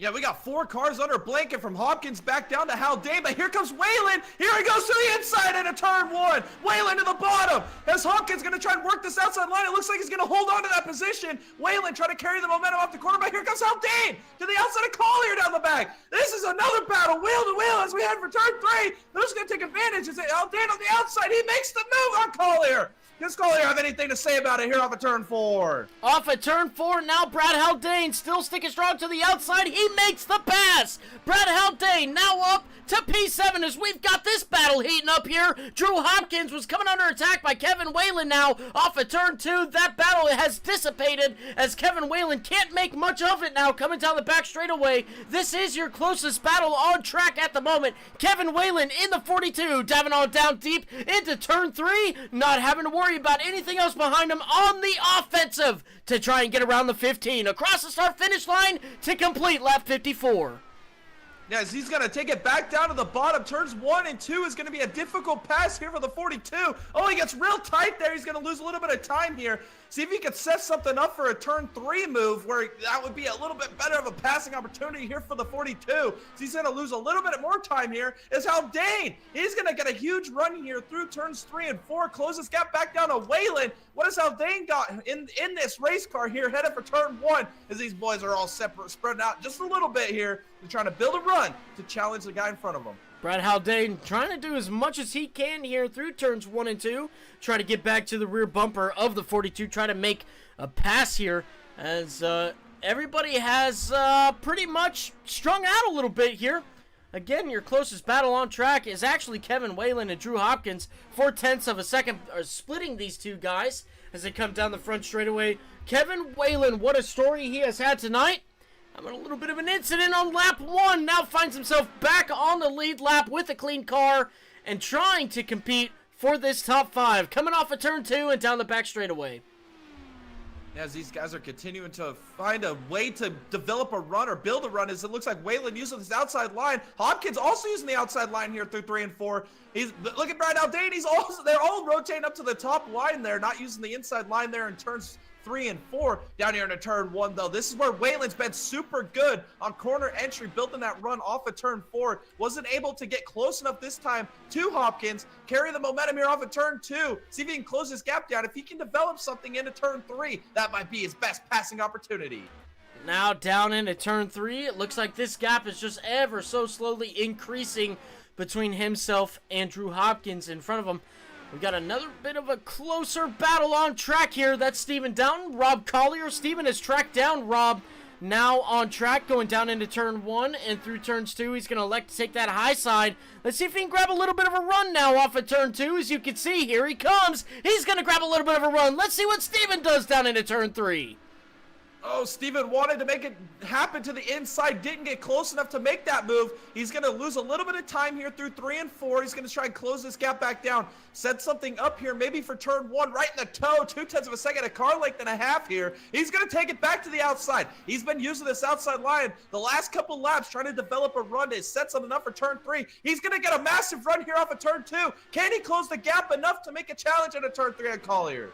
Collier still holding strong in that P8 position. Now going down into turn 3. Downton trying to make something happen here. Dove it real deep in there into turn 3. Lost a lot of time to Rob now. Corey Kobe is now going on the offensive on the 09. Let's see what he can do here coming down into turn 1. He's going to go all the way down to the apron. Steven will like to take a little bit of a higher line coming down to the bottom on the exit of the corner, but that's going to give Corey Kobe a little bit of that dirty air off of turn 2, down the back straightaway and into turn 3. Down into turn 3 now. Steven Downton still rocking that outside lane. It's Corey Kobe making up a lot of time through 3 and 4. Down the front straightaway now, completing lap 61. Yeah, we'll see if Steven goes back to the outside. He does, but here comes Corey Kobe. He's going to try and work this inside line. This is going to be a tough pass to make here in 1 and 2. He's still trying to work this inside line, but he's going to get a pretty good run here off of turn 2. Maybe he can challenge here into turn 3. Here comes Corey Kobe. Maybe looks to the inside. He's going to go down to the bottom. Steven's also going to send it in here to turn 3. Hold that position as he opens a little bit of a gap here to Corey Kobe. Holding on to that P9 position over Corey Kobe, running there in P10 as we are on lap 63, closing in on 100 laps to go here at Motegi. All right, a lot happening on track right now. Up front, Jeff Wubker still leading this race. Takeshi Kita, though, he's doing a great job at the moment. He is gaining on the leader. The leader had just about a 1.4 second gap between himself and Kita. Kita has slashed that in half. Last time by, they pulled identical lap times, but laps previous to that, Takeshi has been about a 10th quicker every time. So, oh, we got a yellow flag. Hopkins, off of turn 2. Oh, no, he's running in a P5 position as well. Unfortunate there for Hopkins. Looks like he's just maybe not too much damage to that race car. Unbelievable. I would expect a lot more damage with that outside wall contact off of turn 2. It's pretty impressive. All right, let's see what happened on this yellow flag with Drew Hopkins. You can already see he's way sideways there. Let's see if we can get a little bit of a better view. Looks like he may have grabbed a little bit of apron there. Let's see what happened to the 15. Lots of apron. Gets real sideways there. Oh, overcorrects. Ooh, look at how Dane slid through there. Absolutely. Oh, wow. Looked a lot like Nicholas Pressi's move earlier in this race.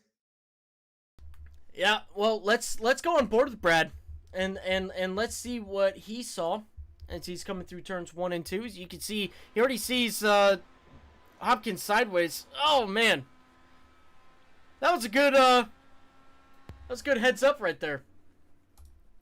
That was impressive. Mass pit stops here. Here comes the field down pit lane, led by Wubker. Let's see. Wubker took advantage of that first pit stall in that first pit sequence. Let's see if he could do it once again. Maybe somebody else sneaks one out here and gets a better pit stop than Wubker. Let's see how these guys execute. Get into their boxes as you see the field. Fanning into their boxes now.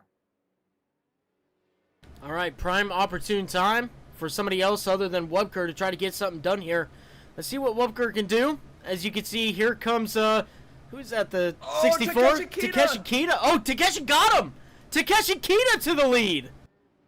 Wow, Takeshi Kita, unbelievable pit stop there. Unexpected. Unbelievable pit stop there by the 64 team to take the lead here. Takeshi Kita really showed to have that long run speed on that last stint there. Maybe if he can hold on to this lead early, build that gap, Takeshi Kita might be sitting in a prime opportunity here. Yeah, absolutely, Jay. I mean, we're getting close to halfway here. Takeshi really turning up this race here at Motegi. He's doing a phenomenal job to keep that 64 up front. And now he takes lead control of the race. What a great job by that 64 team, by that 64 crew, to get that car up to the front during pit cycles. Or not pit cycles, excuse me. Pit stops, yellow flag pit stops. But Takeshi, wow. He's got a fast car, too. You can't discredit that. He's got a fast car. He's got a fast pit crew. Finds himself up front almost halfway at the race. What a lot to look forward to for that driver of the number 64.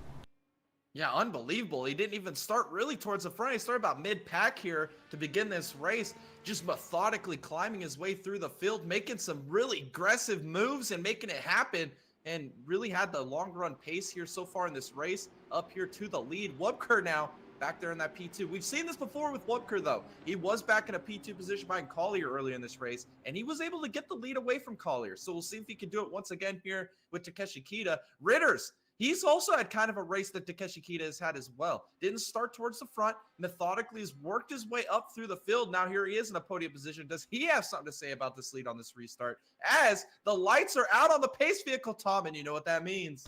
Green flag racing this time by, ladies and gentlemen, Takeshi Kita out front for the first time tonight, going to take control of this restart. Let's see what he could do here as we're going to watch the pace car pull off the racing surface off of turn 4 and give control to the 64 as we're going to watch another great restart ensue here at Motegi.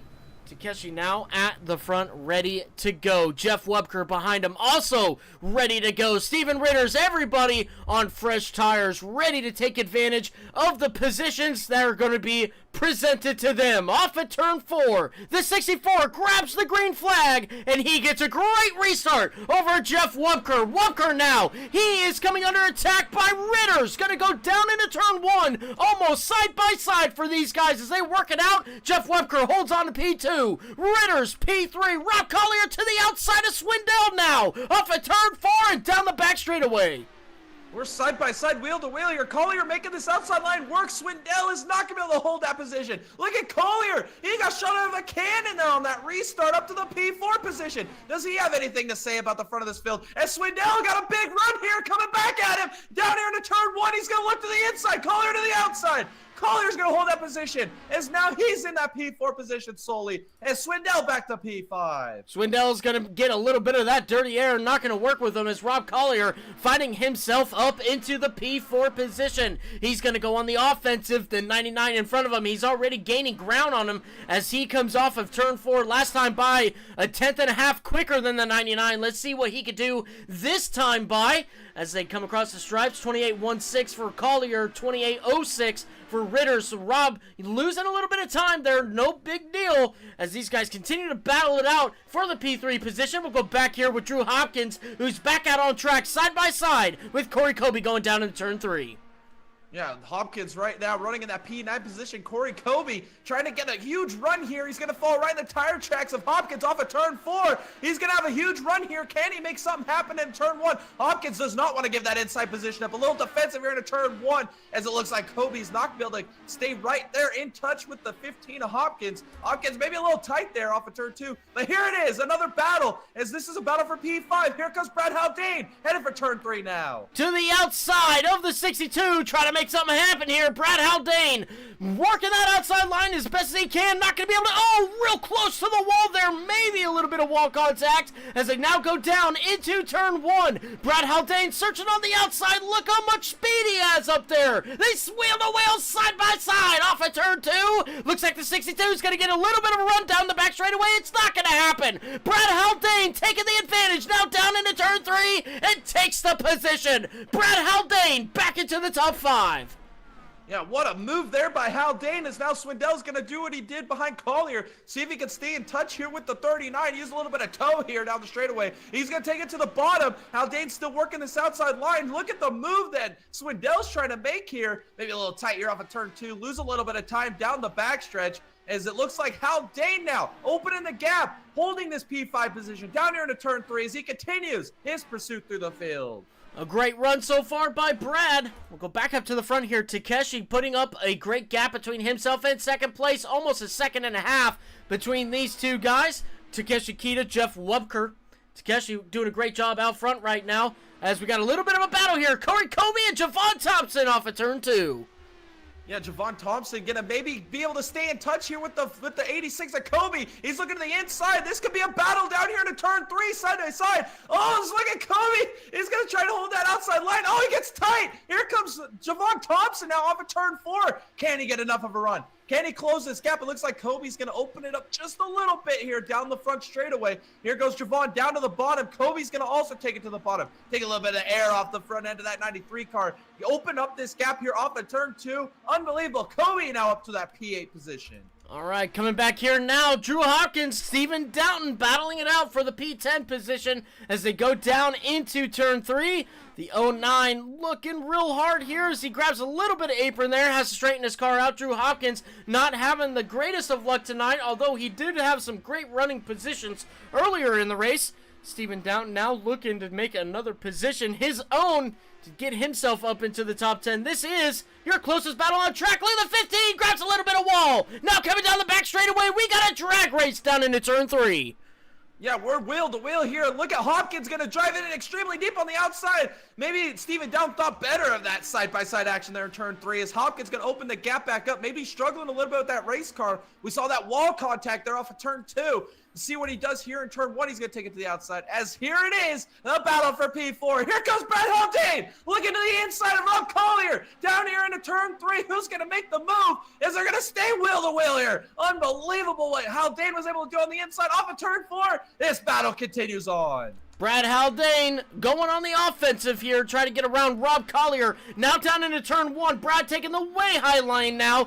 And Rob Collier going all the way down to the bottom off of turn 2 now. Brad Haldane's going to get a little bit of a run here, a little bit of a toe, try to make something happen here going into turn 3. As they go into turn 3 now, Brad's going to use that outside lane once again to his advantage, try to get away from that draft in front of him as they come off of turn 4 now. Looks like Rob has increased that gap. We got a little bit of a battle happening here, though. Corey Kobe and Kevin Whalen coming down into turn 1.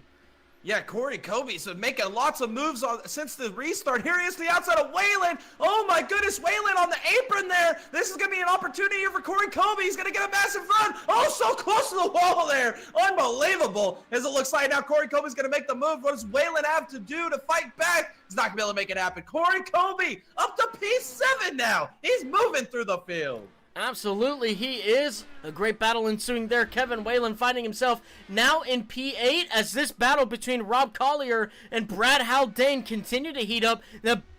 Rob simply can't get away from Brad now as Brad just continues to hound the rear wing of the O2. Coming down into turn 3 and through 3 and 4 now. Looks like Brad Haldane's going to get a little bit of a run here. We're going to go side by side down the front straightaway now. Across the line and down into turn 1. Brad Haldane to the inside. Rob Collier to the outside. Let's see what Brad can do. Oh, he gets a little tight there. Grabs a little bit of apron off of turn 2 now. And the opportunity just dissipates. It's gone. Brad Haldane still stuck in P5.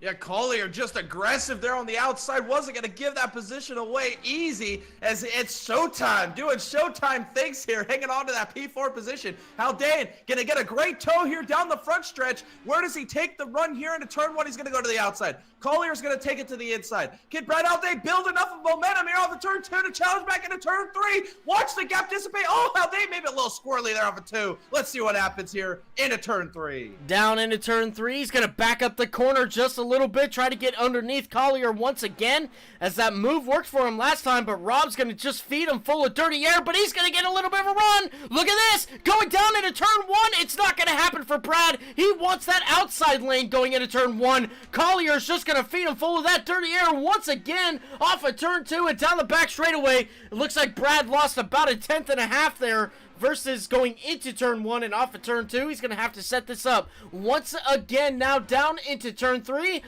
Brad Haldane going to look to the inside off of the exit. Not going to be able to do much here as a quarter of a second now splits these two guys. Now going down into turn one. Brad still on the offensive to get up to Rob Collier. Yeah, as these guys are continuing to battle it out here off of turn two. Brad Haldane, he's been working this outside line on the entry of 1 and 2, trying to find a little bit of a run that he can develop to make a challenge into turn three, which is your best passing opportunity. Collier is the inside line. Here, Collier's around! Brad's in the wall! Big wreck here! Oh, no! Oh, man, Brad Haldane, that left front is gone. He does not have a quick repair. Brad Haldane, oh no, that's terrible news for him. Rob Collier grabbing a lot of damage as well as he's coming down the front straightaway. We watch that in real time here. Let's go back and see what happened as we watch Brad coming back around the track. That left front is broken. It is gone. Let's go see what happened on this yellow flag. Brad Haldane coming off of turn 4. Rob just gets loose by himself. Brad grabbing a lot of damage to that front of that vehicle. Unfortunate. Yeah, that left front tire is towed out extremely bad there. Unfortunate for Brad Haldane. This is a battle for P4. Looks like Collier just went around. We've seen a couple of guys have this kind of the same incident there off of turn 4 today. Major contact with the left front there with Haldane. Tags the wall with the right side of the car. Unfortunate for these two guys. Collier still has that quick repair though. Should be able to take that and get back in this race.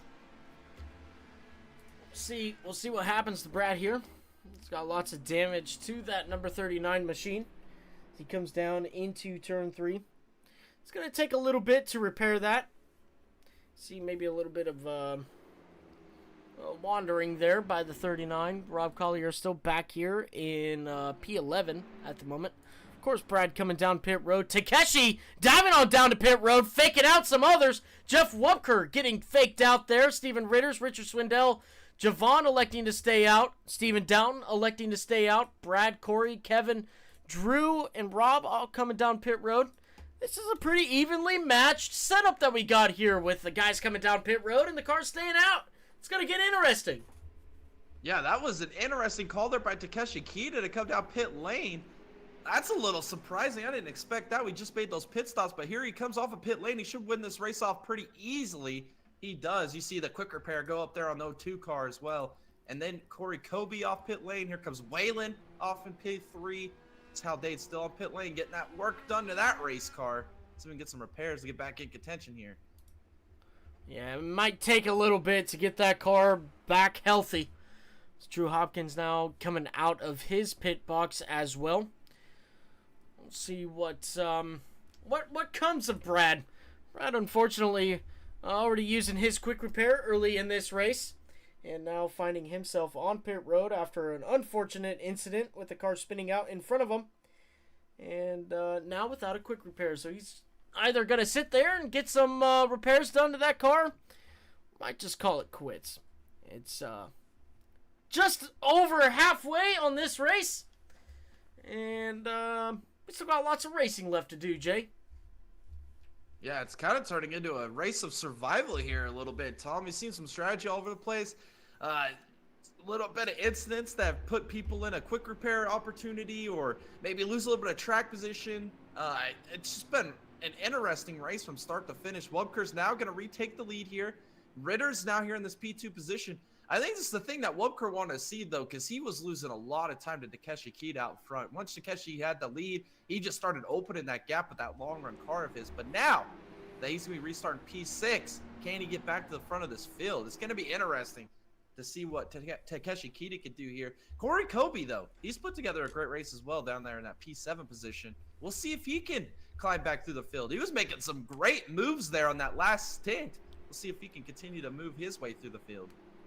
Absolutely a lot to look forward to here. Got some cars like Steven Down staying out on some old tires. Javon Thompson, Richard Swindell, Steven Ritters, Jeff Webker, all electing to stay out. We got lights off on the pace car, actually. We're going green flag racing this time, by. We're going to watch Jeff Webker now lead the field to green once again. We're going to watch that pace car come off of the racing surface and give control to the 92, the 99 behind him, the 62, Swindell in P3. Javon ready to capitalize on a podium position. Let's see what they can do here now. Coming off of turn 4, pace car off the racing surface. The 92 in control. And the green flag is out in the air. The 92 once again getting a great jump over the rest of the field. The 99, Steven Ritters, still though holding a great gap between himself and first place. Richard Swindell though not getting a great start. There's Javon to the inside now. Javon to the top 3. +8 since the start of this race. What an unbelievable pass he made there. Congratulations on that, sir, as he comes down the back straightaway and down into turn 3.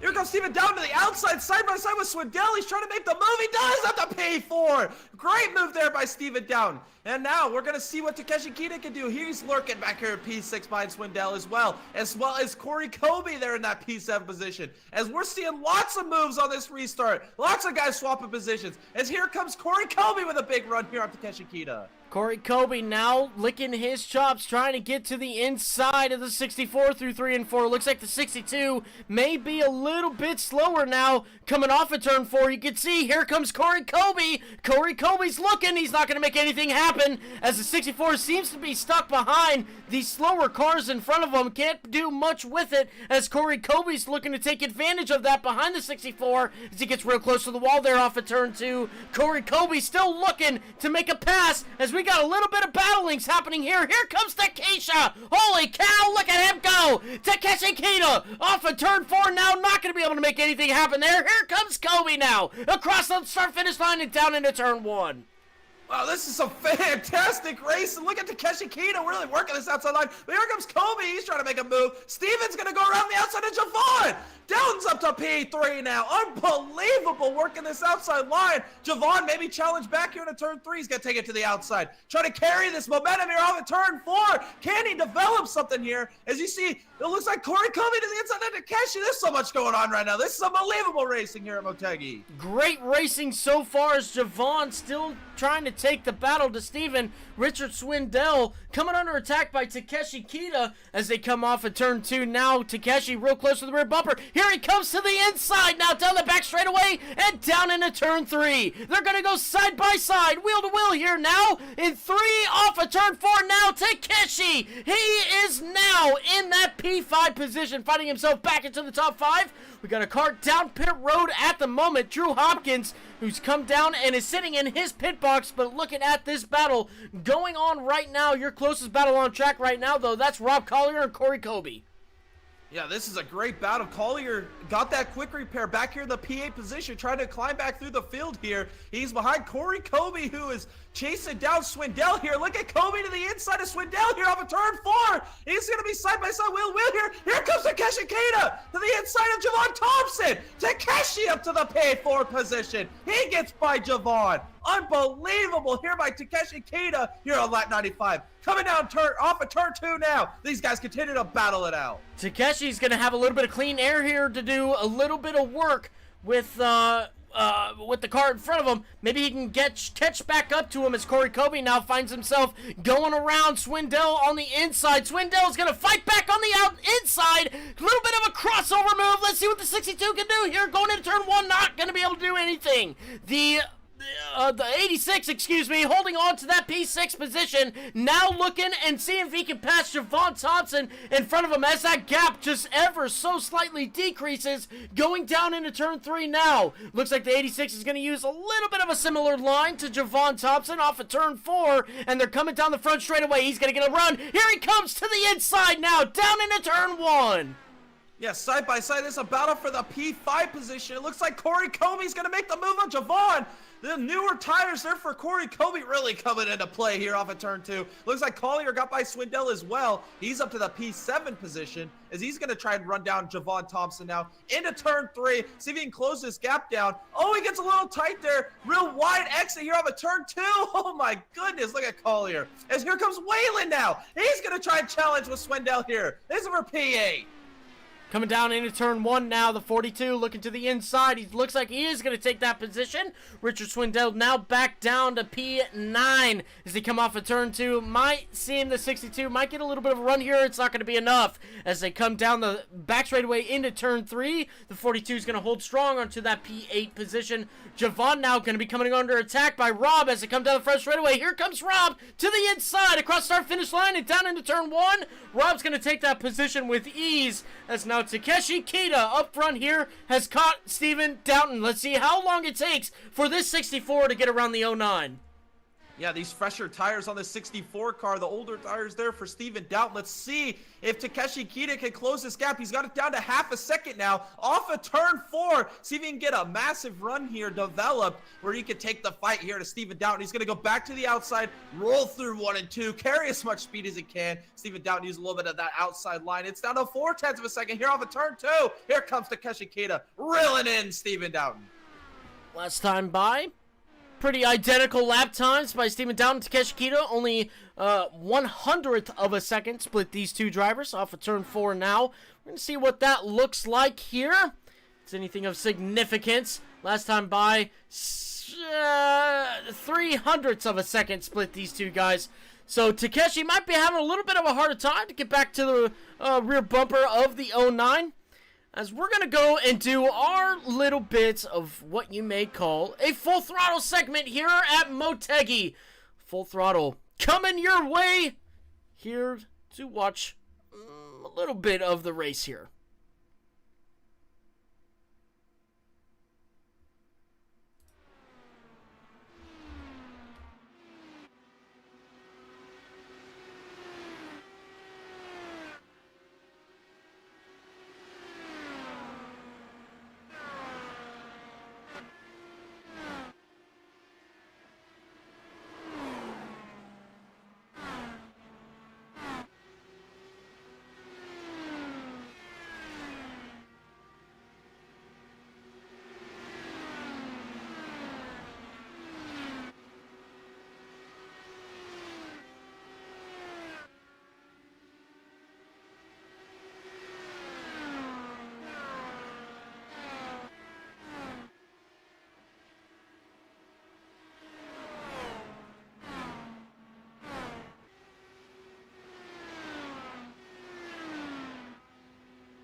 All right, ladies and gentlemen, coming back to the broadcast now. We're starting to watch some green flag pit stops. Stephen Downton electing to be the first person to take that green flag stop.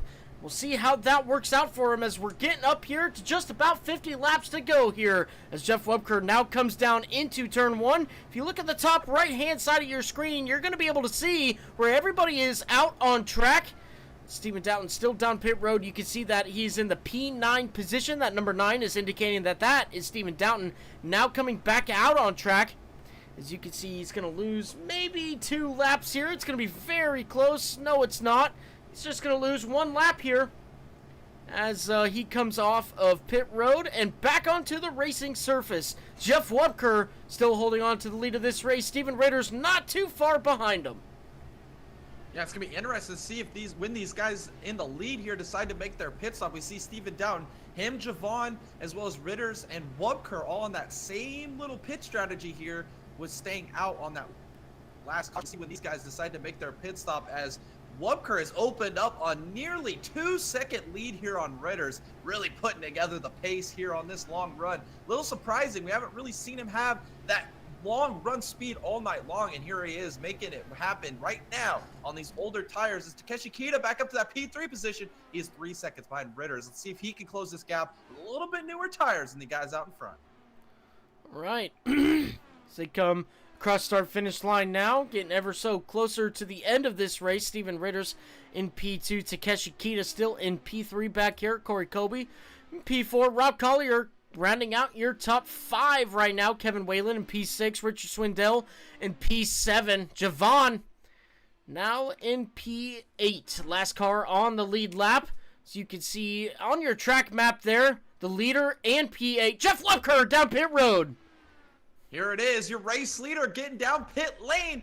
Changing up the strategy. We'll see if Ritters matches. No, Ritters is going to stay on the racetrack. Takeshi Kita goes by. Corey Kobe goes by. We'll see how all this cycles back around here as we are seeing the strategy in play now. Ritters to the lead for the first time tonight. He's going to maybe lead a lap, or do we see him, or he led that last lap. We'll see if he comes down pit road now to match the strategy that we see here out of Jeff Webker. Here it is. Let's see if he heads down pit lane. He does not head down pit lane. He's going to elect to lead 1 more lap here around Motegi, as now Takeshi Kita 3.1 seconds behind there in P2. All right, let's see if anybody else comes down. Richard Swindell being the last one of this train. Javon Thompson also down pit road, getting some tires on that number 93 machine. Steven Ritter still staying out on track here, maybe hoping for a little bit of a caution. That's a strategy. Put Jeff Webker a lap down here and find yourself in a great position. As Steven Ritter's now still out on track. We've got just about 44 laps to go here at Motegi. Takeshi Kita in P2, Corey Kobe P3, Rob Collier P4, Kevin Whalen P5. And here comes Richard. Here comes Swindell pitting from the P6 position. See what he could do here, switching up the strategy. We'll see if Webker can get back by and move up there in that P6. Oh, he missed it! Ritters. Oh, he missed the pit lane and treated Ritters. Big mistake here at Motegi on the money stop here. Unbelievable. He's going to lose half the gap that he had built up to Takeshi Kita here. Unbelievable. Change of events here for Steven Ritters. Can he hit it this time by? Unbelievable. I can't believe what we are witnessing. All right, the 99 now coming into pit road this time. Let's see if he can make it. He does. Takeshi Kita goes around. He's going to stay out, lead a couple more laps here, as Steven Ritters is the only one to go down pit road this time by. Kevin Whalen staying out in P4. Currently only 5 cars on the lead lap. Takeshi Kita coming off of turn 2 now. Jeff Webker in P6, 1 lap down behind this train of lead lap cars. Javon Thompson right behind your leader of Takeshi Kita in the number 93s. You can see him come through 3 and 4 now. Takeshi still electing to stay out. Corey Kobe electing to stay out. Rob Collier electing. Kevin Whalen. Steven Ritter is coming off of pit road now. Jeff Webker. There is the difference. Jeff Webker getting around Steven Ritters. You can see him right there. That's going to be a huge gap for that 99 to try and overcome. Yeah, that's a massive gap here. Unfortunate mistake there made by Ritter. Is going to lose a lot of time here. Now, do we see those front runners make a pit stop? Takeshi Kita, Corey Kobe, Rob Collier, Kevin Whalen. These are a bunch of guys that made those pit stops there at the last caution that happened about 80 laps ago or so. Do they have enough fuel to go to the end? Are they going to have to make a late race pit stop? What is Wubker's strategy from here? Just push it as hard as he can, try and get back to the front of this field if they do make that pit stop, as it looks like Collier is actually closing that gap down to Kobe. He's gone down to 0.4 of a second now. We could have a battle here for P2 heating up here. All right, nobody electing come down pit road once again. Kevin Whalen staying out as well. So this gap between Corey and Rob has increased once again between these two drivers to 0.8, 0.9 now. Oh, he's getting a little bit of overtake action happening here between himself and Wubker. Rob giving a lot of on-track sportsmanship there, letting that number 92 go by. Takeshi Kita now coming through 3 and 4, not pitting once again. Corey Kobe not pitting. Rob not pitting. Rob is pitting. Here comes Rob. Yeah, Rob Collier down pit lane. He pits from the P3 position. Let's see what strategy is going to be played here. Do you think Takeshi Kita was saving some fuel? We know how fast he was on the long run. He never really made up any ground to the boys in front of him. Maybe just maintaining that gap. Interesting. This is going to be a wild run to the checkers here as we're closing this race down. We're under 40 laps to go here at Motegi as Corey Kobe in that P2 position. And look at Whalen up here in P3. He's still making up a lot of time here, just staying about 3 seconds behind Corey Kobe. Wubker, 26 seconds down from Whalen right there in that P4 position. Is Collier off pit lane now? Collier, again, losing a lot of time to Wubker. So Wubker is going into turn 3. Collier coming off of turn 2. A straightaway separating these two guys at the moment. Steven Ritter's in that, I guess you'd say a P2 position at the moment of everybody who has pitted. He is currently 2.5 seconds behind Jeff Wubker. Kevin Whalen here in P3. Corey Kobe P2. Takeshi Kita still out on track, leading all these laps going down into turn 3 now. Let's see if he makes a pit stop this time by. It doesn't look like it. Takeshi's still staying out here. Corey Kobe, is he going to stay out? He is. Kevin Whalen, he's staying out as well. This is getting interesting. Let's see what happens in the closing laps here. We're getting real close, Jay. About 35 laps to go. Yeah, one thing I'm noticing as well, it looks like Ritter's only 2.8 seconds behind Wubker. And I mean, that's not that bad because he was only 2.1 behind when they made the pit sequence, before the pit cycles began. He only lost 0.7 of a second, even missing his pit boxes. Now here he goes to the inside of Whalen. This is going to try and get back towards the lead lap of this race. Unbelievable change of events here. It's 2.9 seconds. He didn't lose that much time here through this cycle. This is great news here for Ritters. Can he get back in contention here? Can he run down Wubker? Can he get back in play here to win this race, as we still see your top 3 not making a pit stop yet? And you know, Jay, I was also, you bring up a great point. Steven Ritters was also behind Kevin Whalen that whole time on fresh tires, and he wasn't even able to take advantage of those tires to try and get back up to the rear bumper of Jeff Wubker. So maybe a lot of speed that we're seeing out of Steven here towards the end of this race. And look, we're already seeing this gap cut down between himself and Wubker. It's at 2.6 now, and he's just now overtaken Whalen. So I think you're right, Jay. I think this 99 is extremely fast. Now he's got some clean air. He's going to be able to make up a lot of time. Yeah, we'll see what he can do. He's got it down to 2.4 seconds now, and if you watch the gap, it is decreasing ever so slightly here. Maybe found a little bit of adjustment there on this final pit stop here to have the pace. Even imagine what could have been if he didn't miss his pit stop that first time by. I mean, he could have leaped Wubker through this sequence as he is continuing to cut this lead or gap down to Wubker. He's got down to 2 seconds now. Ritters is flying right now, down to 2 seconds here, running down Wubker. Yeah, last time by he beat him by 0.4 of a second. This time by it's 0.4 of a second again. Steven Ritters is just on absolute rails right now as he tries to reel in the projected leader of Jeff Wubker. Takeshi Kita still staying out on track here. Corey Kobe still staying out on track here, maybe being a big hindrance to the performance of that Jeff Wubker machine. As you can see, there is Steven Ritters. Kevin Whalen coming down pit road. That leaves only 2 more cars on track that has not pitted. Takeshi Kita, Corey Kobe coming off at turn 2 now. As you can see, there is Wubker. And then you got Ritter's right behind him. This is going to get interesting, Jay, and it's only heating up for the end of this race. Yeah, we got 30 laps to go in this race right now. 29 to go as Takeshi Kita crosses the line. As look at Ritter's, he's got down to 1.5 seconds. He can see Wubker just up the road from him here down the straightaway. Unbelievable pace in this 99 car. We haven't seen it all day long. And here it is in the money laps. He is turning up the heat, got the candle lit, and he is flying right now. Got it down to 1.6, 1.5 seconds here as he continues to close this gap down to Wubker. Like you said, Tom, we still have our top two on the racetrack still making laps. When do they make their pit stop? Do they have enough fuel to go to the end? We got 28 laps to go here for Takeshi Kita. All right, real quick, fastest car on track right now, Rob Collier, 27.75, currently 3/10 of a lap, 3/10 of a second quicker than anybody else on track, and Rob is just right behind Ritter, so let's see, we'll keep our eye on him. Takeshi Kita coming down pit road now. Corey Kobe still staying out on track. So Takeshi now coming down pit road. Let's see if it pays off for him. He's going to have a little bit of fresher tires than everybody else out on track right now, as everybody has gotten a little bit of burn in their tires. Let's see where Takeshi comes out versus Wubker and Ritters and Collier. As he comes into his pit box, this is going to be huge. He's got to have a clean stop here. All four tires up in the air, getting some fresh Firestone feel goods on there as he gets back down on the track. And Corey Kobe comes down pit road. Jeff Wubker now passes Takeshi Kita as he goes down into turn 1.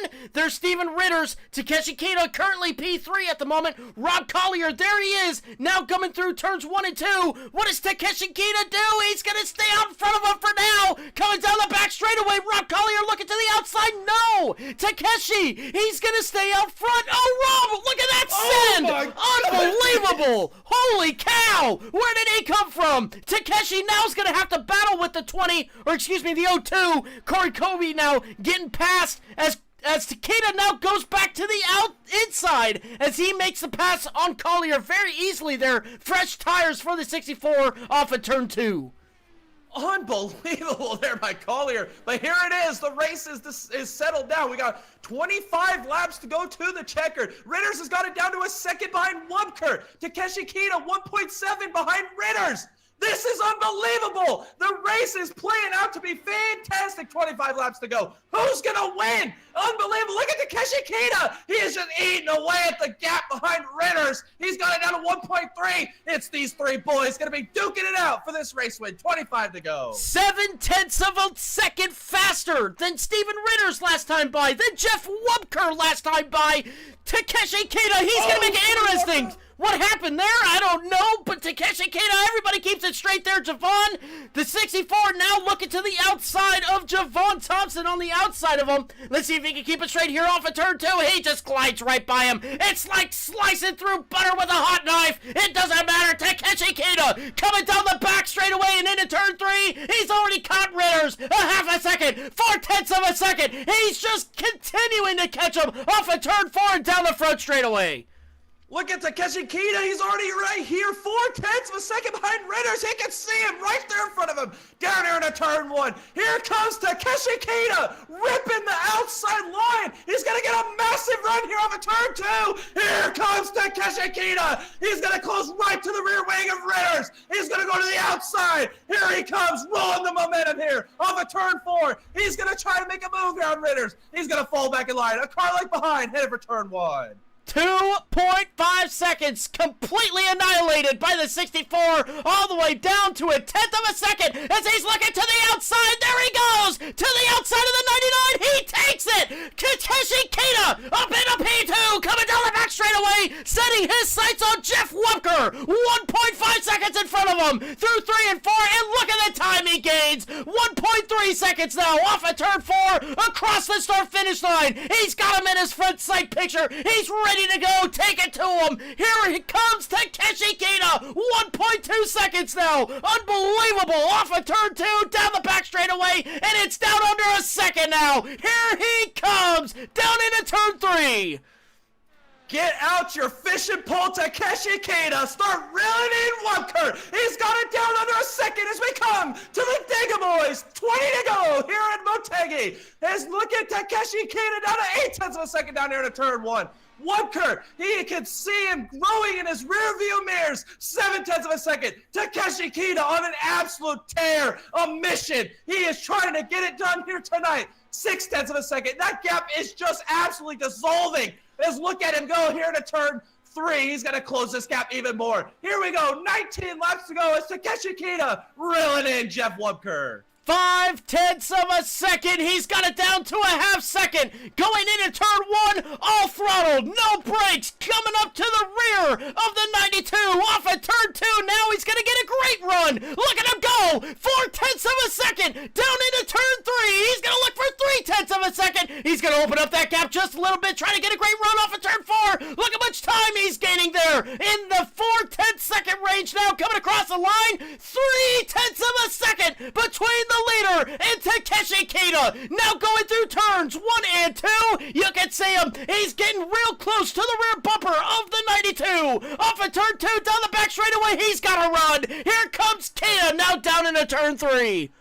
Like a big old juicy steak, he is chasing down Jeff Webker here through turns 3 and 4. We're coming against 17 laps to go here at Motegi. Look at the Jeff Webker maybe looking in the mirrors now. He knows he's got a battle on his hands. As Takeshi Kita closes down even closer. He's 2 car lengths behind now. Off of turn 2. Oh, he gets a little tight. Can he hang on to it here? Can he build the momentum here down the back straightaway? Here comes Takeshi Kita. It's 0.3 of a second. Maybe a little bit of aero blocking here by Webker. He knows he's close to the end of this race. 16 laps to go this time at the line. Can he hold behind? Takeshi Kita for 16 more circuits around Motegi. 0.3 of a second between first and second. Kita having to deal with a lot of aero push at the moment. He is definitely faster. Can't get around the car in front of him with all that dirty air. As you can see him wash out off of the exit of turn 2. He's going to get a little bit of a run here. He's going to get it down to the 0.2 of a second range. As he goes down into turn 3, he's going to brake real hard here. Try to get a little bit of a gap. Try to get a little bit of a run off of turn 4.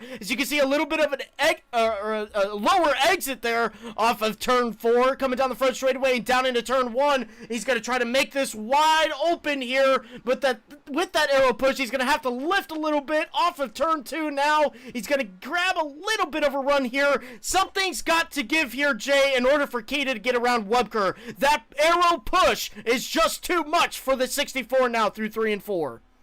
Yeah, the aero push, and maybe the tires have equalized here. Maybe Webker allowed this gap to be close. He was saving a little bit of tire here for the end. As look at Takeshi Kita working this outside line here in 1 and 2. He's been able to do such a great job here through 1 and 2 all day long. He's going to try and close this gap down. It's back down to 0.3. He's got a massive run here off of turn 2. Look at Webker trying to break the draft. He knows Takeshi's going to try and use that draft down here in a turn 3. Webker a little defensive, playing mid-turn here. Takeshi Kita, he's going to be running out of time here. 13 laps to go this time at the line. Does he have the time? Does he have the car to go get Webker here? He's going to take it back to the outside at turn 1. This is where he gains so much time. Can he make it happen here?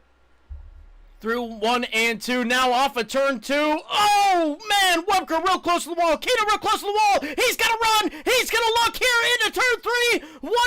1.15 seconds split these two guys now through 3 and 4. Here comes Kita once again. He's going to try to get a run here. He's real close. He's going to grab a huge draft here coming down the front straightaway and down into turn 1. He's going to look to the outside. He's going to get that clean air. He's going to try to switcheroo with the 92 off of turn 2 now. Look at him go. He's going to grab the run down the back straightaway. Holy cow. Here comes Kita. Where's he going to go? To the outside. We're side by side now for the lead of this race. Kita to the outside, Webker to the inside, we're side by side down the front straightaway. Oh my God, Kita's gonna do it! Going down the front and down into turn 1. Here comes Takeshi Kita to the outside. Webker fighting with all he's worth, giving him the battle, giving him the beans here. It's Takeshi Kita on turn 2. He's might be able to clear him here down the back. Takeshi Kita with 11 to go. He takes the lead. Unbelievable racing here at Motegi. Look at Takeshi Kita off of turn 4, coming to get 10 laps to go. Can he get it done? Can he open up this gap? Takeshi Kita, Wubker, unbelievable racing here in Motegi, here in the Nexus Grand Prix Championships. An absolute unbelievable run by Takeshi Kita so far. Has to hold it together for 10 more laps with all the cars behind him. Has the freshest tires on track. Has the most fuel than any other car on track as he comes off at turn 4 as he gets the 9 to go here at Motegi. Takeshi Kita in the 64. Unbelievable what he was able to pull off there right now here at Motegi. Unbelievable that outside pass on the 92 and getting around him. He's going to have a little bit of a lap traffic in front of him that might hinder his performance a little bit. Maybe an opportunity for Wubker to come back to him. Oh, he wrecks off a 4. That's Steven Doughton. Oh no, that's the last thing Takeshi Kita wants is a caution here. Looks like it's not going to happen. As look at Steven giving these boys lots of respect, giving them that outside line. Wubker losing a massive amount of time here. 1.4 seconds back now as Takeshi Kita can see Motegi glory in front of him. 8 laps away from the checkered flag down here into turns 3 and 4 here. As he is continuing to open the gap. This long run speed of this number 64 car has been unbelievable. He didn't even start towards the front. He was off strategy, and he made it happen. He is 7 laps away from glory here off of turn 2. Off of turn 2 and down the back straightaway, Takeshi. Oh my goodness, what a race he has put together. He is +6 since the start of this race. Started P7 on the field, coming out with the best strategy. I'm not going to lie to you, Jay. I thought him staying out for that long was going to be absolutely detrimental to his race. But boy, did he prove me wrong. But boy, do I love eating crow. Takeshi Kita up here at P1, leading the end of this race with just 6 laps to go around the Motegi Oval section here tonight with the Nexus Grand Prix Championships. Unbelievable what he was able to, or what he is able to do right now with that number 64 coming across the line to get 5 to go. Yeah, 5 to go here for Takeshi Kita. You got to give it up for Jeff Wubker, though. He did everything he could. He knew Takeshi was faster. He knew he was going to just absolutely be running him down quick. He was playing defensive, a little bit of arrow blocking, trying to maintain that lead. His strategy looked like the strategy to beat, but the final stint of this race, it just kind of fell away from him there. We saw Ritters run him down there for a little bit, and then Takeshi Kita really put it together here at the end, as he is still holding this P2 position, as he is now 2.3 seconds behind Takeshi Kita. With 4 laps to go, he's going around more lap traffic. I believe that's Siobhan Thompson there. He's going to get by him. He's going to continue to run his pace here. Down the back straightaway, 4 to go. 4 to go around Motegi. Takeshi Kita getting around some lap traffic, holding on to the lead of this race now with an interval of 2.4 seconds to Jeff Wubker. Crazy, unbelievable what has he been able to do tonight. Jeff now going to try to get around some of this lap traffic here going down into turn 1. As he comes off of turn 2, he's going to have a little bit of that lap traffic in front of him. Javon Thompson going to give him all the space in the world off of turn 2. As you see that great sportsmanship there happening, P2 goes right on by. Steven Ritters now, who is currently in the P3 position, might be getting chased a little bit by Rob Collier here off of turn 4 now. Might not have enough time though, Jake, because look, he's coming off of turn 2 to come and get the white flag here tonight. What an amazing race we have witnessed here at Motegi. We saw strategies all over the place. A little bit of survival game there through the middle sections of this race. We saw Takeshi Kita play a little bit of strategy game there to take the lead. But here it is. He's going to take the white flag. He has been the most dominant car all night long, and he proved it here late. Through 1 and 2 here for the final time. Navigates it absolutely flawlessly down here off of turn 2. Down the backstretch, half a lap from absolute Motegi glory. Down here into turn 3. He's opened up a 3.2 second gap to Wubker. But here it is off of turn 4. Takeshi Kita will win the Pacific Indy 250. Jeff Wubker coming home P2. Steven Ritters P3, Rob Collier, P4, Corey Kobe coming home in P5. That is your top 5 for tonight.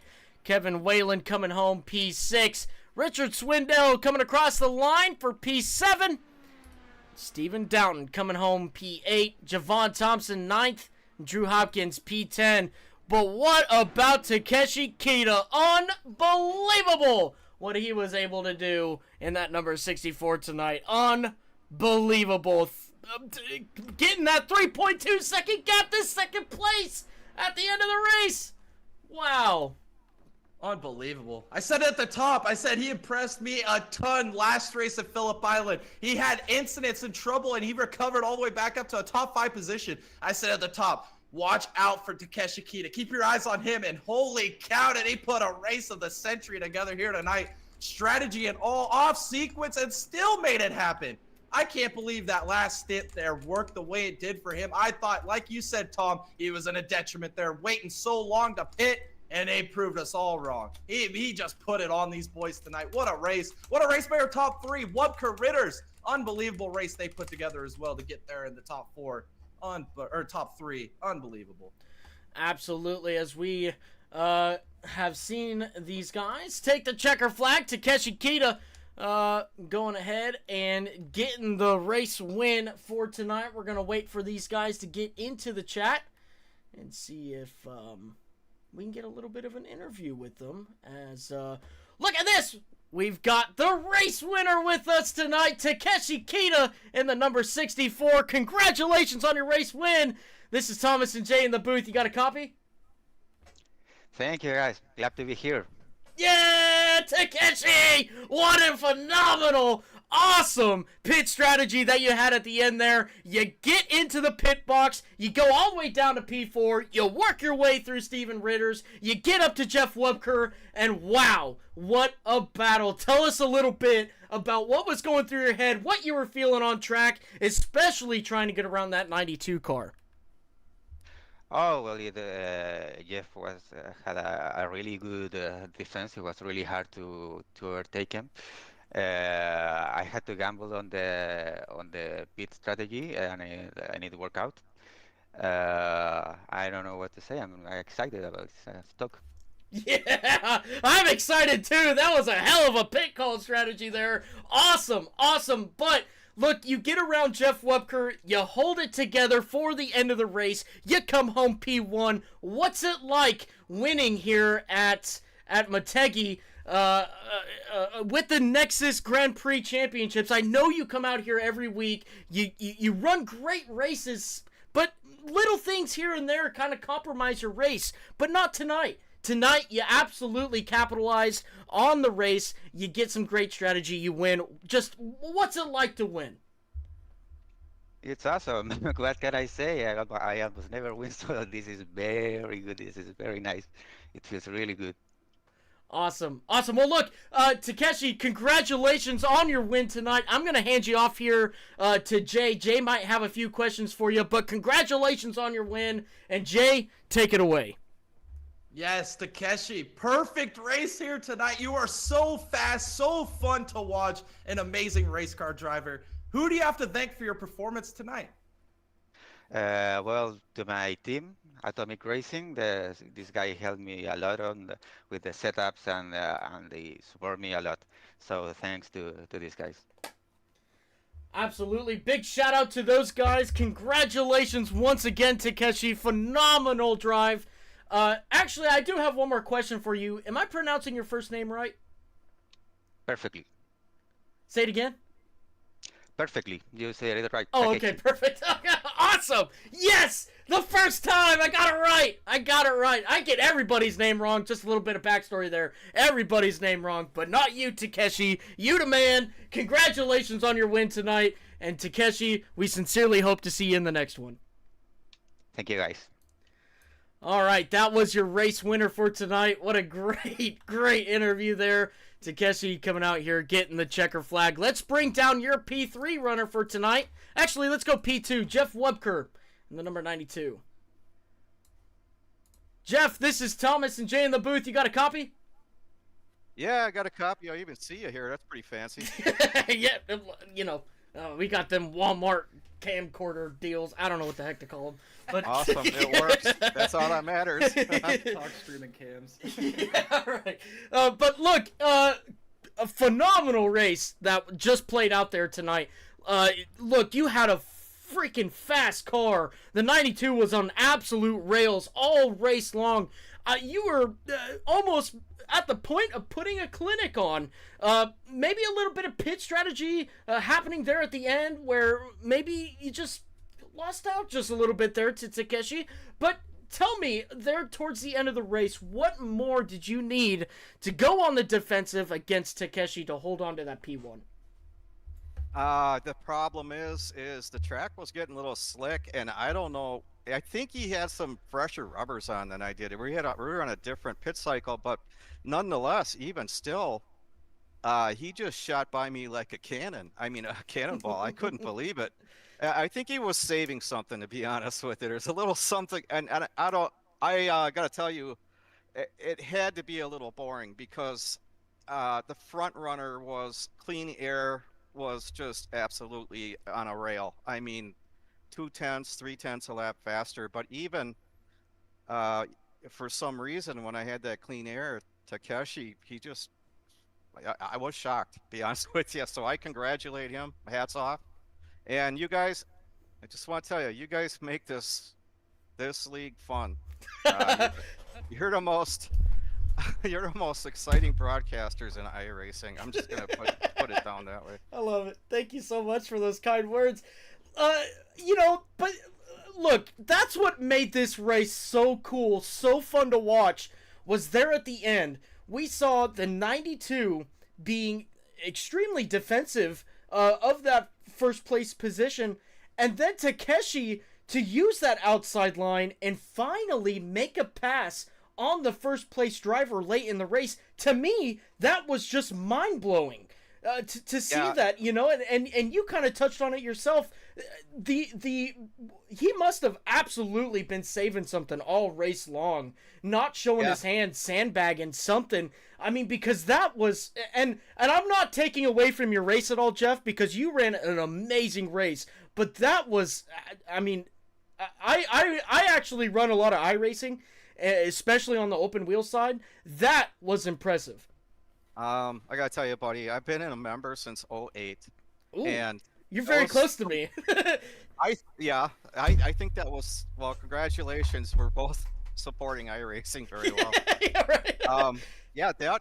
That was probably the most amount of laps I've led in one race, and I don't want to take, I did spend a lot of time on setup because last week at Phillip Island, I don't know if you remember, but I know you guys broadcast a lot of races, but I was in the podium. I was in third place, and the last 7 or 8 laps to go there, I had to go in and pit, and I hit my speed limiter button.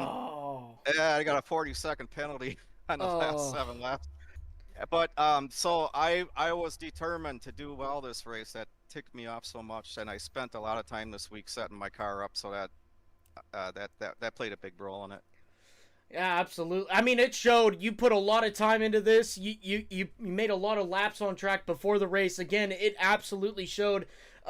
Look, nothing to hang your head about. You came out here. You absolutely shown that you were one of the strongest cars on track all night long. You come home P2, a great points day on top of that as well, and you come home with a clean race car. Congratulations on your P2 finish. I'm actually going to hand you off to Jay here. Jay might have a few questions for you, but once again, congratulations, and Jay, take it away.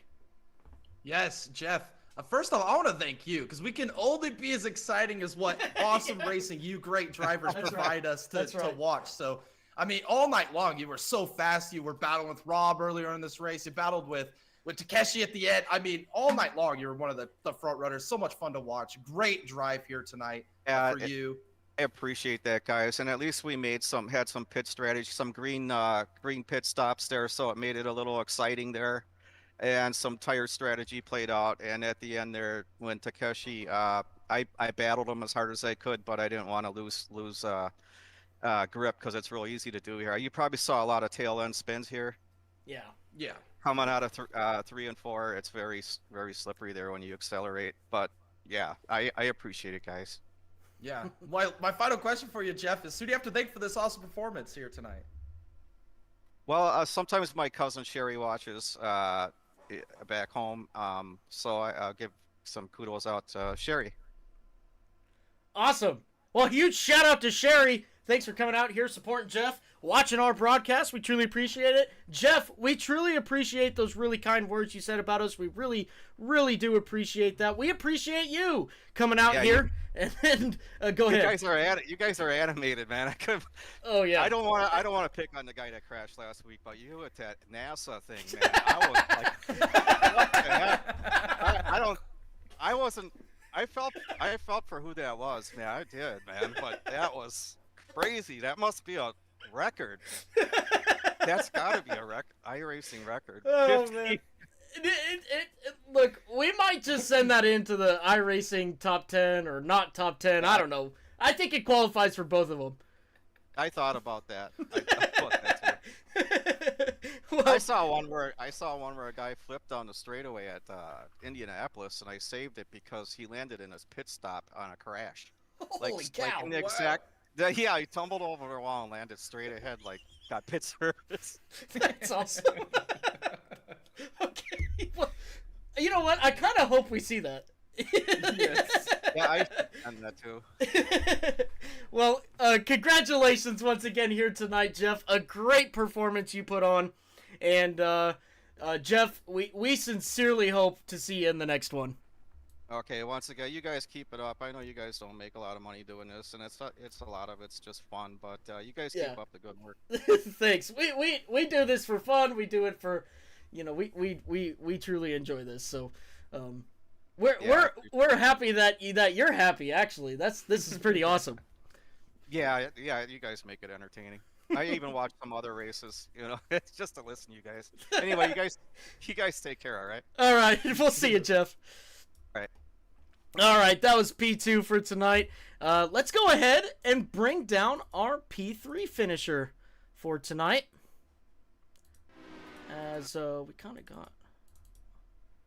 Well, let's see what's going on here.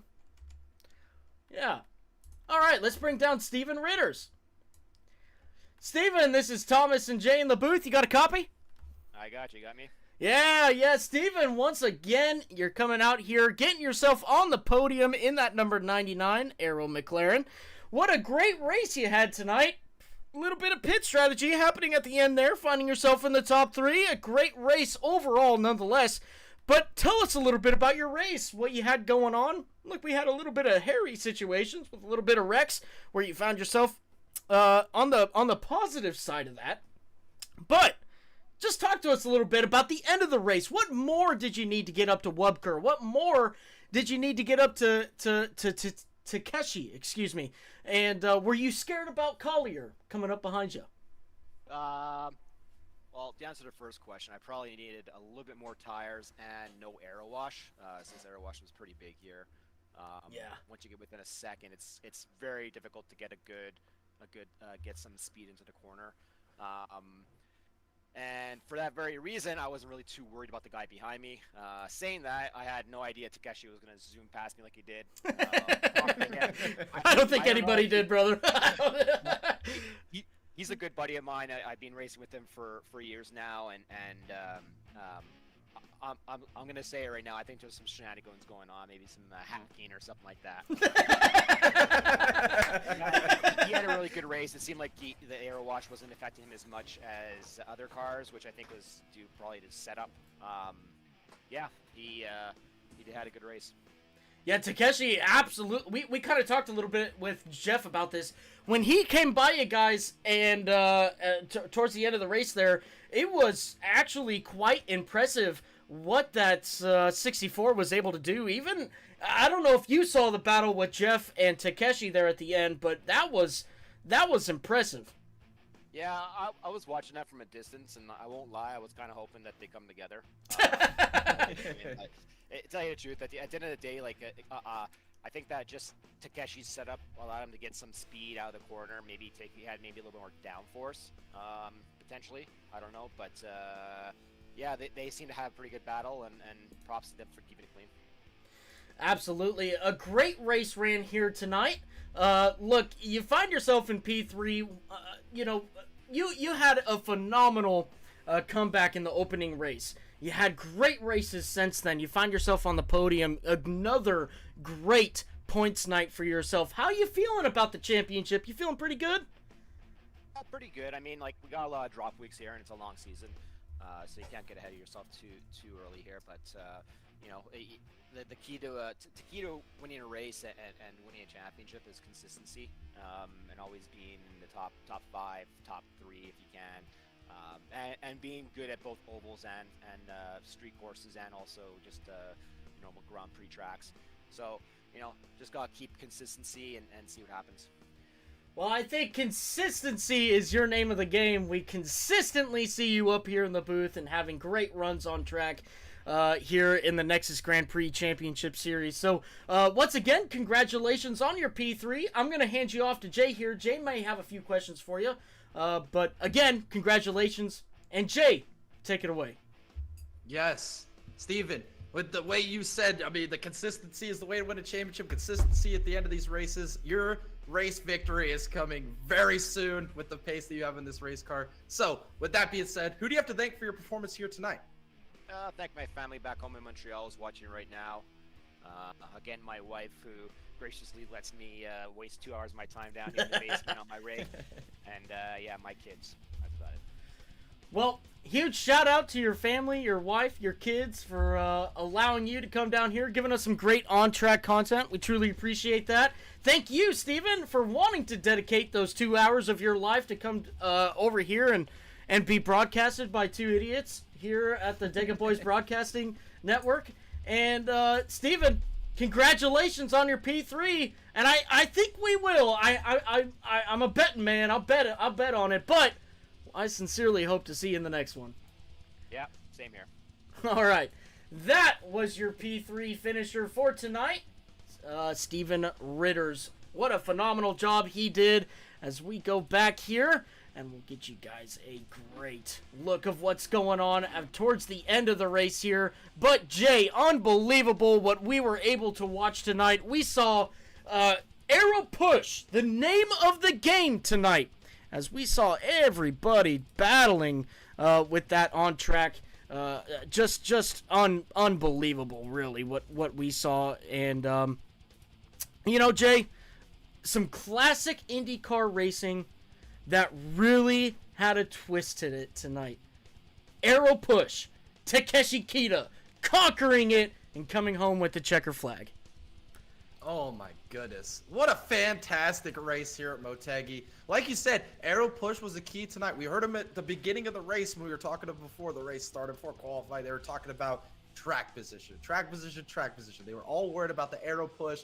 They knew turns 3 and 4 are going to be some of their best passing opportunities, developing a run through 1 and 2, carrying the momentum into 3 and 4, and we saw that all night long.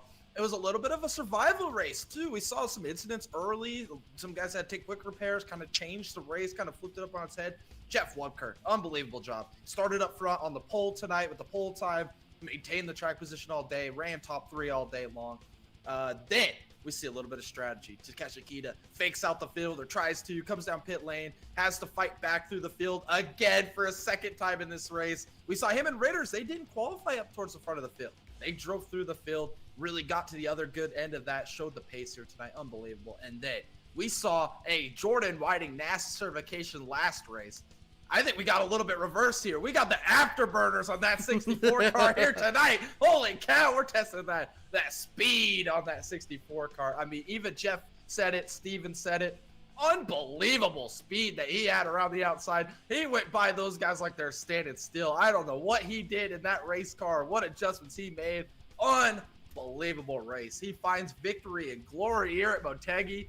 I mean, what is that? 4 races, 4 different winners so far this season? No, yeah. I'm mistaken, because James Pierce won 2 races. But nonetheless, unbelievable season so far. I'm ready for the next one. I believe we're running Motegi Road next week. Yes, with we these are. Boys. So yes, unbelievable race tonight. I can't believe what we witnessed. Absolutely. We got Another great broadcast in tonight here at Motegi with the Nexus Grand Prix Championship Series. Unbelievable. Lots of fun. Takeshi Kita coming out on top in the number 64, winning tonight. What a great run for him.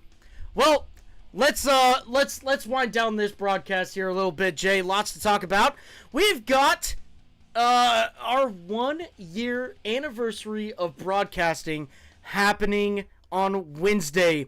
And what better place than to do it at Talladega with the Truck Series here with the Nexus Sim Racing League. Boy, is it going to be a great time. Jay and I, we've been bouncing ideas off of each other. We're going to take it back. We're going to do a little bit of throwback verbiage, a little bit of throwback pronunciations. If you guys haven't seen our first race, we actually just did a watch party on it where we got to laugh at ourselves a year in the future, which was a lot of fun. It was a lot of fun. It really was. But we're going to be doing a little bit of something where we're going to be throwing it back even more. So make sure you guys tune into that race. That race is going to be extremely fun, really laid back, and we're going to have a good time with it. So make sure you guys tune in for our 1 year anniversary broadcast. Going to be super fun. Super fun.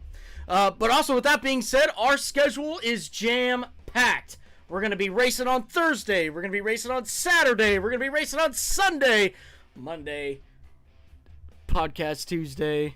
I haven't gotten further than that. I'm not going to lie. So, with that being said, though, we've got lots of great avenues for you guys to be part of the boys here on the Dega Boys channel. Make sure, if you guys want to be part of the boys, go to our channel, hit the join button, select a tier that best fits you guys. All of that comes with some bonuses. You guys can come with Jay and I on a broadcast. You guys can come on a podcast, come talk a little bit about the racing world with Jay and I. And just so much benefits to that. We got lots of great members. We appreciate all you guys. If you guys want some great Dega Boys merchandise, like a Big Daddy NASCAR hat, or what Jay's wearing, Big Daddy IMSA hat. Yeah, come on, show them. Yeah, baby. Yeah, look at that. All right. Dega Boys exclusive. You can only find it on the Dega Boys store channel. So make sure you guys go and support the Dega Boys by doing that.